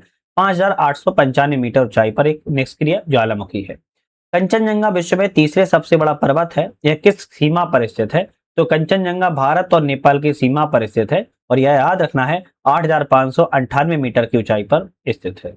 मरुस्थल और शुष्क क्षेत्रों के बारे में बात किया है, पेंटागोनिया कहां पर स्थित है? भाई पेंटागोनिया की बात की जाए तो अर्जेंटीना में स्थित है। पेंटागोनिया कहां पर है? अर्जेंटीना में स्थित है, याद रखना है। चलिए नेक्स्ट आता है तनामी रेगिस्तान किस देश में स्थित है? भाई तनामी रेगिस्तान की बात की जाए तो आप कहेंगे ऑस्ट्रेलिया देश में तनामी रेगिस्तान जो है स्थित है। चलिए हम नेक्स्ट क्वेश्चन तरफ बढ़ेंगे। नेक्स्ट क्वेश्चन आता है कि कजाइल कुम रेगिस्तान कहां पर है? भाई कजाइल कुम जो रेगिस्तान है वो कहां पर है? तो एक तो आपके उज्बेकिस्तान में भी पड़ता है, दूसरा आपका तुर्कमेनिस्तान भी पड़ता है, तीसरा आपका जो है कजाकिस्तान में पड़ता है। तो आप ये कह सकते हो कजाइल कुम जो रेगिस्तान है वो आपके मध्य एशिया में है, तुर्कमेनिस्तान, उज्बेकिस्तान, कजाकिस्तान देश में स्थित है। तो ये आपको थोड़ा सा याद करने की आवश्यकता है। इस रेगिस्तान में 250 मीटर 820 फीट तक ऊंचे लंबे रेत के टीले हैं, जो पृथ्वी पर रेतीले रेगिस्तान का सबसे बड़ा सन्निहित क्षेत्र पाया जाता है, रब अल खली रेगिस्तान। अब ये जो रब अल खली रेगिस्तान है 2023 में क्वेश्चन आया था, और यह रब अल खली रेगिस्तान किस देश में स्थित है? आप मुझे कमेंट करके जरूर बताइएगा कि रब अल खली रेगिस्तान कहां पर स्थित है। ठीक है, और यहाँ पर 250 मीटर ऊंचे जो है रेत के टीले, बड़े बड़े रेत के टीले जो है पाए जाते हैं। विश्व में सबसे बड़ा गर्म रेगिस्तान कौन सा है? तो विश्व का सबसे बड़ा जो गर्म रेगिस्तान है सहारा रेगिस्तान है, याद रखना है। विश्व का सबसे बड़ा गर्म मरुस्थल कौन सा है? तो आप कहेंगे सहारा रेगिस्तान है। अब देख सकते हो थोड़ा सा बस ट्रेंड बदल दिया, यहाँ गर्म लिख दिया, यहाँ क्या रख दिया? सबसे बड़ा गर्म मरुस्थल लिख दिया, रेगिस्तान लिख दिया था, यहाँ मरुस्थल लिख दिया था, लेकिन गर्म ही पूछा है तो सहारा है। मरुद्वीप संबंधित है, मरुद्वीप किससे संबंधित है? रेगिस्तान से संबंधित होते हैं। नेक्स्ट क्वेश्चन आता है कि कौन सा देश आंशिक या पूर्ण रूप से सहारा रेगिस्तान में नहीं आता? इनमें से कौन सा नहीं आता? अल्जीरिया, लीबिया और मिस्र आता है, जबकि नाइजीरिया की बात की जाए आंशिक या पूर्ण रूप से जो है आपके सहारा रेगिस्तान में नहीं आता। शुष्क हवा सांता आना बहती है। सांता आना एक हवा है, कहां बहती है? तो आप कहेंगे कैलिफोर्निया में, यूएसए में बहती है सांता आना, एक स्थानीय पवन के रूप में इसको जाना जाता है। अब हम वनों के बारे में बात करेंगे। जहां ऋतु के अनुसार पेड़ों से पत्तियां झड़ जाती हैं उन्हें क्या कहते हैं? उन्हें हम पर्णपाती वन कहते हैं। ऋतु आया, गर्मी आई, पत्तियां झड़ गई, बरसात टाइप की आएगी, पत्तियां आ गई, तो इसे हम क्या कहते हैं? इसे हम कहेंगे जो है आपके पेड़ों की पत्तियां झड़ जाती हैं, पर्णपाती वनों के अंतर्गत जो है बांटा जाता है। पर्णपाती वनों को भी दो वर्गों में बांटा जाता है, एक आद्र पर्णपाती वन एवं एक शुष्क पर्णपाती वन। उस जंगल का नाम क्या है जिसे पृथ्वी का ग्रह फेफड़े के रूप में जाना जाता है? पृथ्वी के फेफड़े के रूप में जाना जाता है अमेजन वर्षा वन। कहां पर है? आप कहेंगे दक्षिण अफ्रीका में, एक बड़े क्षेत्र, ब्राजील में ज्यादातर फैला हुआ क्षेत्र है, जिन्हें हम पृथ्वी के फेफड़े कहा जाता है। पूरी दुनिया में सबसे तेजी से घटने वाला संसाधन कौन सा है? तो आप कहेंगे वन। वन जो है पूरी पृथ्वी पर सबसे तेजी से घट रहा है। चलिए कुछ खनिज संसाधनों की बात की जाए। वर्ष 2014 तक उपलब्ध जानकारी के अनुसार कौन सा विश्व में टिन का अग्रणी उत्पादक राज्य? किसकी बात कर रहे हैं? टिन का अग्रणी उत्पादक राज्य जो है चीन है। चीन क्या है? पूरे विश्व में चीन का अग्रणी उत्पादक राज्य है। वर्ष 2012 तक उपलब्ध जानकारी के अनुसार विश्व में बॉक्साइट का सबसे बड़ा उत्पादक देश कौन सा है? तो बॉक्साइट का सबसे बड़ा उत्पादक देश जो है ऑस्ट्रेलिया है। कौन सा है? ऑस्ट्रेलिया है। जबकि दूसरे नंबर पर कौन सा देश आता है? तो आप कहेंगे दूसरे नंबर पर चीन का नाम जो है आता है। ठीक है, चलिए नेक्स्ट बात की जाए। नेक्स्ट आता है किस देश में यूरेनियम के सर्वाधिक भंडार है? भाई यूरेनियम के सबसे ज्यादा भंडार कहां पर हैं? ऑस्ट्रेलिया में। ऑस्ट्रेलिया में जो है आप कहेंगे यूरेनियम के सबसे ज्यादा भंडार हैं। जबकि दूसरे नंबर पर कजाकिस्तान है और तीसरे नंबर पर कनाडा का नाम जो है आता है। जापान में होन्शु नामक द्वीप किसके लिए प्रसिद्ध है? जापान में जो होन्शु नामक द्वीप है तेल उत्पादन के लिए प्रसिद्ध है। तेल उत्पादन के लिए होन्शु नामक द्वीप जो है प्रसिद्ध है। अल नीनो एक जटिल मौसम प्रणाली है जो हर 3 से 7 साल में एक बार दिखाई देती है। और अल नीनो का शाब्दिक क्या अर्थ होता है? तो एक मौसम की प्रणाली है अल नीनो। इस शब्द का अर्थ होता है बाल मसीह, चाइल्ड क्राइस्ट के नाम से इसको जो है जाना जाता है। हर 3 से 7 साल में एक बार जो है दिखाई देती है। कौन सा देश सर्वाधिक मरकरी का उत्पादन करता है? मरकरी का मतलब मरकरी को पारा के नाम से जाना जाता है। पारा का उत्पादन सबसे ज्यादा जो है मैक्सिको देश के द्वारा जो है किया जाता है। पहले स्थान पर चीन है 2023 के आंकड़ों के अनुसार। दूसरे स्थान पर तजाकिस्तान का नाम आता है। कौन सा उर्वरक खनिज नहीं है? तो एक इनमें से उर्वरक खनिज नहीं है। नाइट्रेट है, फॉस्फेट है, पोटास है। जबकि टंगस्टन कहेंगे एक उर्वरक खनिज के रूप में नहीं आता है। विश्व में सोने का सर्वाधिक उत्पादन करने वाला देश कौन सा है? चीन। चीन जो है विश्व में सबसे ज्यादा उत्पादन करता है किसका? गोल्ड का, है ना। भारतीयों को बड़ा प्रिय है गोल्ड, हालांकि भारतीयों के पूरे विश्व में ही प्रिय गोल्ड है। विश्व में कुछ राजनीतिक भूगोल की बात की है। अजरबैजान जो कभी सोवियत संघ का हिस्सा था, अब उसकी राजधानी कौन सी है? तो अजरबैजान की राजधानी क्या है? बाकू है। क्या है? बाकू है। जैसे उज्बेकिस्तान की राजधानी ताशकंद है, मंगोलिया की राजधानी उलान बटोर है, यूक्रेन की राजधानी कीव है। इसी तरह अजरबैजान की राजधानी बाकू है। कोस्टारिका की राजधानी को कौन सी है? तो कोस्टारिका की राजधानी सान जोस है। कौन सी है? सान जोस कोस्टारिका की राजधानी है। ये भी देखो पैट के एग्जाम में आया था। रियाद किस देश की राजधानी है? रियाद की बात किया है तो सऊदी अरब की राजधानी रियाद है। ये भी पैट के एग्जाम में ऑलरेडी आ चुका है। बांग्लादेश की राजधानी का नाम क्या है? ढाका है। जबकि म्यांमार की राजधानी का नाम नाय एपिडा है। वेनिस शहर जो नहरों या पुलों के रूप में जाना जाता है किस देश में है? वेनिस शहर की बात किया इटली में है, जो नहरों या पुलों के रूप में सबसे ज्यादा जाना जाता है। नहरों का शहर जो है इटली को कहती है। इस देश की समुद्री सीमा भूमध्य सागर पर नहीं है। तो ऐसी कौन सी देश की सीमा है जो भूमध्य सागर पर नहीं है? तुर्की की भूमध्य सागर पर सीमा है, फ्रांस की है, यूनान की है। जबकि बेल्जियम की सीमा नहीं है।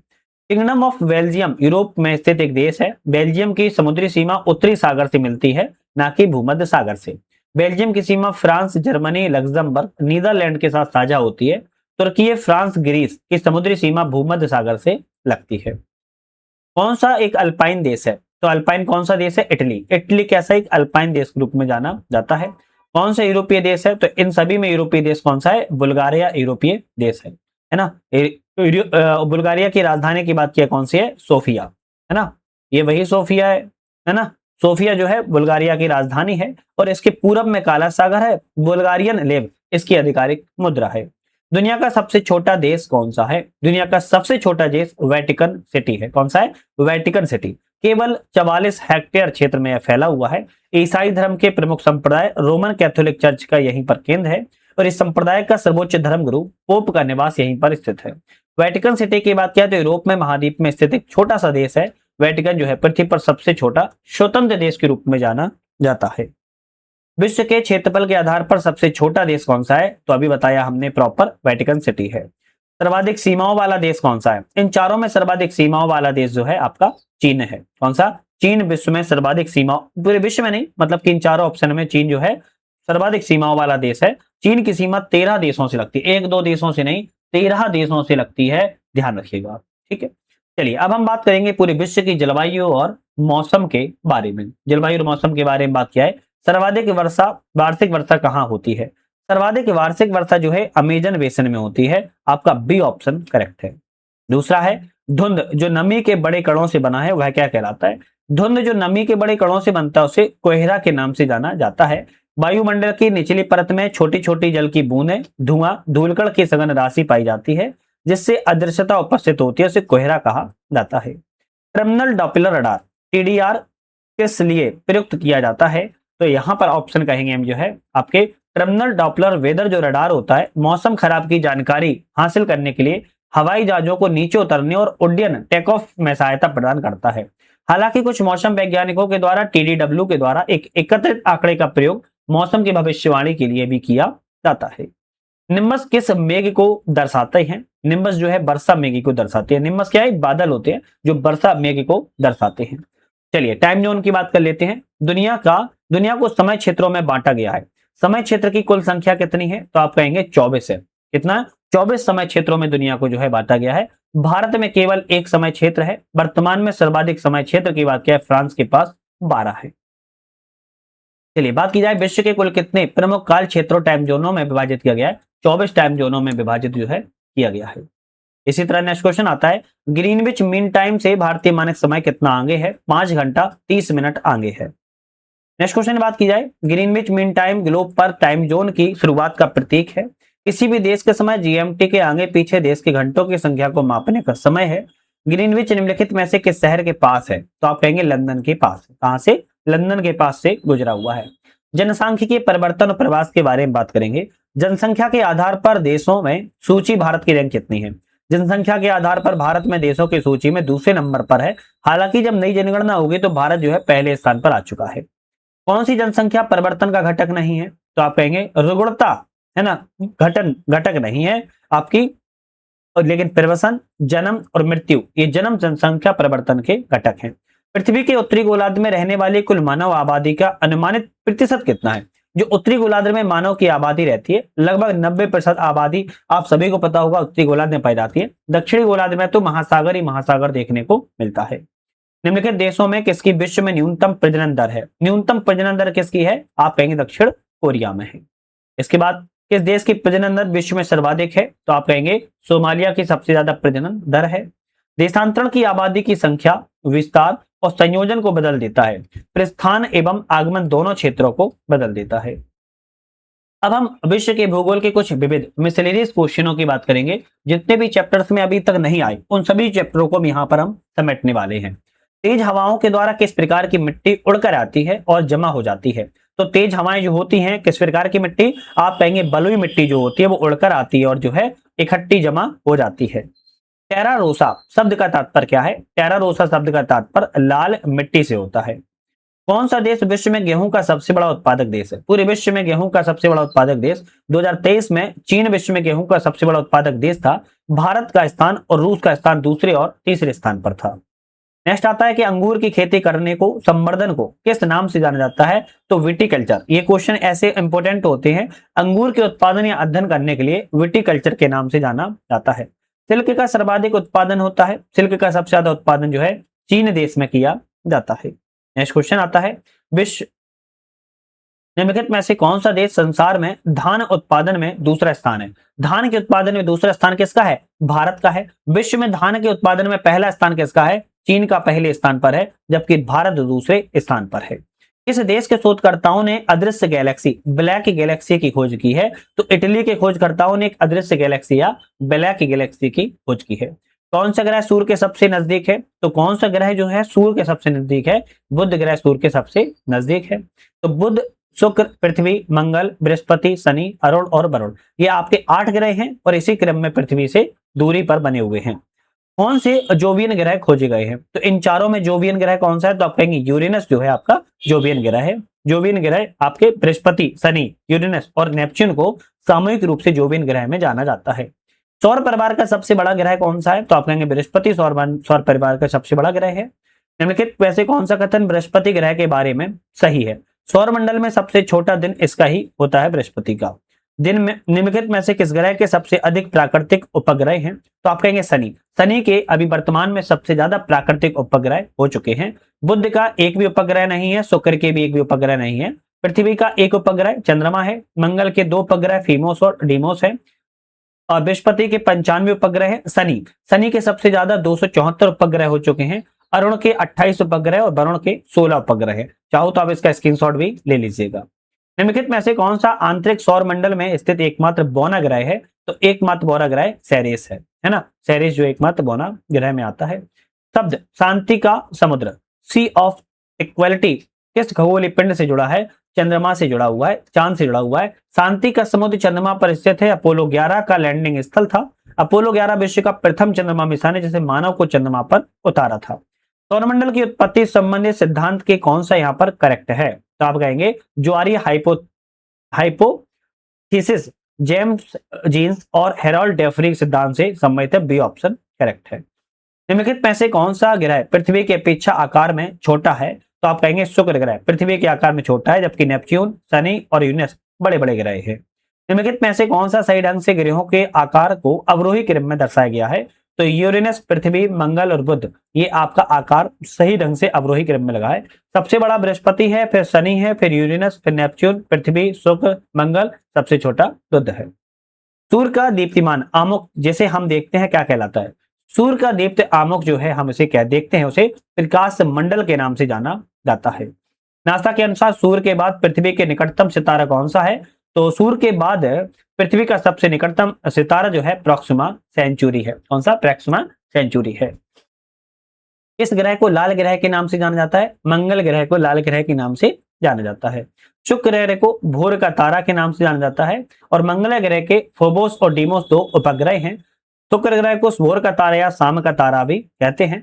बुध ग्रह सूर्य के सबसे नजदीक है, सौरमंडल का सबसे छोटा ग्रह है। बृहस्पति सौरमंडल का सबसे बड़ा ग्रह है। सबसे चमकीला ग्रह कौन सा है? तो आप कहेंगे शुक्र सबसे चमकीला ग्रह है, गर्म है और सबसे अधिक चमकीला भी है। पृथ्वी की जुड़वा बहन कहते हैं। भोर एवं शाम का तारा भी कहा जाता है। जिस ग्रह पर सबसे अधिक वलय है वह कौन सा है? शनि। शनि में जो है वलयों की संख्या रिंग्स पाए जाते हैं। नेक्स्ट आता है सूर्य की किरणों के पृथ्वी तक पहुंचने में कितना समय लगता है? तो कम से कम 500 सेकंड का समय लगता है। मतलब प्रॉपर बात किया है तो पृथ्वी तक अगर ये सूर्य है, सूर्य की किरणों को अगर पृथ्वी तक पहुंचना हो तो 8 मिनट, क्या रखना है, 8 मिनट 19 सेकंड का समय जो है लगता है। आप समझ सकते हो इतना 8 मिनट 19 सेकंड का समय सूर्य से पृथ्वी तक पहुंचने में लग जाता है। लगभग 499 सेकंड, 500 सेकंड का समय लग जाता है, यह रखना है। कौन सा ग्रह आंतरिक ग्रहों की श्रेणी में नहीं है? तो बुध है, शुक्र है, मंगल है। वरुण आपके जो भी बाह्य ग्रहों की श्रेणी में आता है, ना कि आंतरिक ग्रहों की श्रेणी में आता है। आंतरिक ग्रहों में बुध, शुक्र, पृथ्वी, मंगल आता है, जबकि बांतरिक से बाह्य ग्रहों में बृहस्पति, शनि, अरुण और वरुण आते हैं। पृथ्वी पथ पर सूर्य की परिक्रमा करती है, तो आप कहेंगे अंडाकार पथ पर जो है परिक्रमा करती है। इस तरीके से अंडाकार पथ पर परिक्रमा करती है। हानिकारक यूवी पराबैंगनी किरणों से हमारी रक्षा करने के लिए वायुमंडल की निम्नलिखित परतों में से किसमें ओजोन परत मौजूद है? तो ओजोन परत कहां पर मौजूद है? आप कहेंगे समताप मंडल में मौजूद है, जो पराबैंगनी किरणों से हमारी रक्षा करती है। पृथ्वी की पपड़ी का प्रमुख अंश मुख्य रूप से किससे गठित होता है? तो ऑक्सीजन और सिलिकॉन से गठित है, ध्यान रखना है। ऑक्सीजन 46.60%, सिलिकॉन 27.72%, एल्यूमिनियम 8.13%, लोहा 5% पाया जाता है। पृथ्वी का कठोर बाहरी हिस्सा जिसमें क्रिस्ट और बाह्य मेंटल शामिल होता है उसे क्या कहते हैं? उसे स्थल मंडल के नाम से, लिथोस्फीयर के नाम से जाना जाता है। किन चट्टानों में स्तरों में खनिज निक्षेपित और संचित होते हैं? अवसादी चट्टानों में खनिज जो है पाए जाते हैं, है ना। अवसादी चट्टानों में खनिजों की बहुलता देखने को मिलती है। कौन सी चट्टान अत्यधिक ताप और दाब के द्वारा रूपों में परिवर्तन को दर्शाती है? तो कांतित चट्टान। अत्यधिक ताप और दबाव पड़ता है तो कांतित चट्टान जो है परिवर्तन के रूपों को दर्शाती है। दिन और रात कहां बराबर होते हैं? दिन और रात विषुवत रेखा पर बराबर होते हैं। इस वर्ष की उन तिथियों को क्या कहती हैं जो रात और दिन की लंबाई में अंतर सर्वाधिक होता है? संक्रांति कहा जाता है। 1 डिग्री अक्षांश लैटिट्यूड कितने किलोमीटर को दर्शाता है? 111 किलोमीटर दर्शाता है। 1 डिग्री जो अक्षांश होता है वो लैटिट्यूड, अक्षांश रेखाएं 111 किलोमीटर के बीच की दूरी पर पाई जाती है। अक्षांश का एक वृत्त जो पृथ्वी की भूमध्य रेखीय सतह से 52 डिग्री दक्षिण में है वह क्या कहलाता है? उसे 52वां समानांतर दक्षिण कहलाता है। पृथ्वी का अर्धव्यास कितना है? पृथ्वी का अर्धव्यास कितना है? 6371 किलोमीटर पृथ्वी का अर्धव्यास है, क्या रखना है।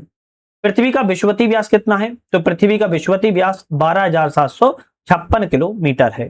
पृथ्वी का ध्रुवीय व्यास 12,713 किलोमीटर है। पृथ्वी की विषुवती त्रिज्या 6,378 किलोमीटर है और व्यास मैंने बताया 12,756 किलोमीटर है। 1 घंटे में समानांतर में देशांतर दूरी क्या होगी? 15 डिग्री। एक देशांतर में 1 घंटे में समानांतर दूरी 15 डिग्री होती है, ध्यान रखना है। शारदीय विषुव दिन और रात बराबर 19 में को किस दिन को थे? 23 सितंबर को माना गया था। बसंत विषुव होता है तो बसंत विषुव 21 मार्च को होता है। वर्ष का सबसे लंबा दिन है, वर्ष का कौन सा सबसे लंबा दिन है? 21 जून वर्ष का सबसे लंबा दिन होता है। दक्षिणी गोलार्ध में सबसे छोटा दिन कौन सा है? 21 जून दक्षिणी गोलार्ध का सबसे छोटा दिन है। पृथ्वी की निम्न में से किस परत में वायुमंडलीय ओजोन परत अधिकतर केंद्रित है? तो आप कहेंगे पृथ्वी की कौन सी परत में ओजोन परत? तो आप कहेंगे समताप मंडल में सबसे ज्यादा ओजोन परत जो है पाई जाती है। कर्क रेखा कहां से गमन करती है? भाई कर्क रेखा कहां से गमन करेगी? तो आप कहेंगे भारत एवं सऊदी अरब से कर्क रेखा जो है निकलती है, गुजरती है। निम्नलिखित देशों में से किस एक देशों में भूमध्य रेखा गुजरती है? तो किस देशों से? कोलंबिया, केन्या, इंडोनेशिया, इन देशों से जो है आपकी भूमध्य रेखा गुजरती है। भूमध्य रेखा जो है आपकी Ecuador, Colombia, Brazil, Gabon, Congo गणराज्य, कांगो लोकतांत्रिक गणराज्य, Uganda, Kenya, Somalia, Maldives, Indonesia, Kiribati, Sao Tome Principe, इस प्रकार 13 देशों से आपकी भूमध्य रेखा गुजरती है।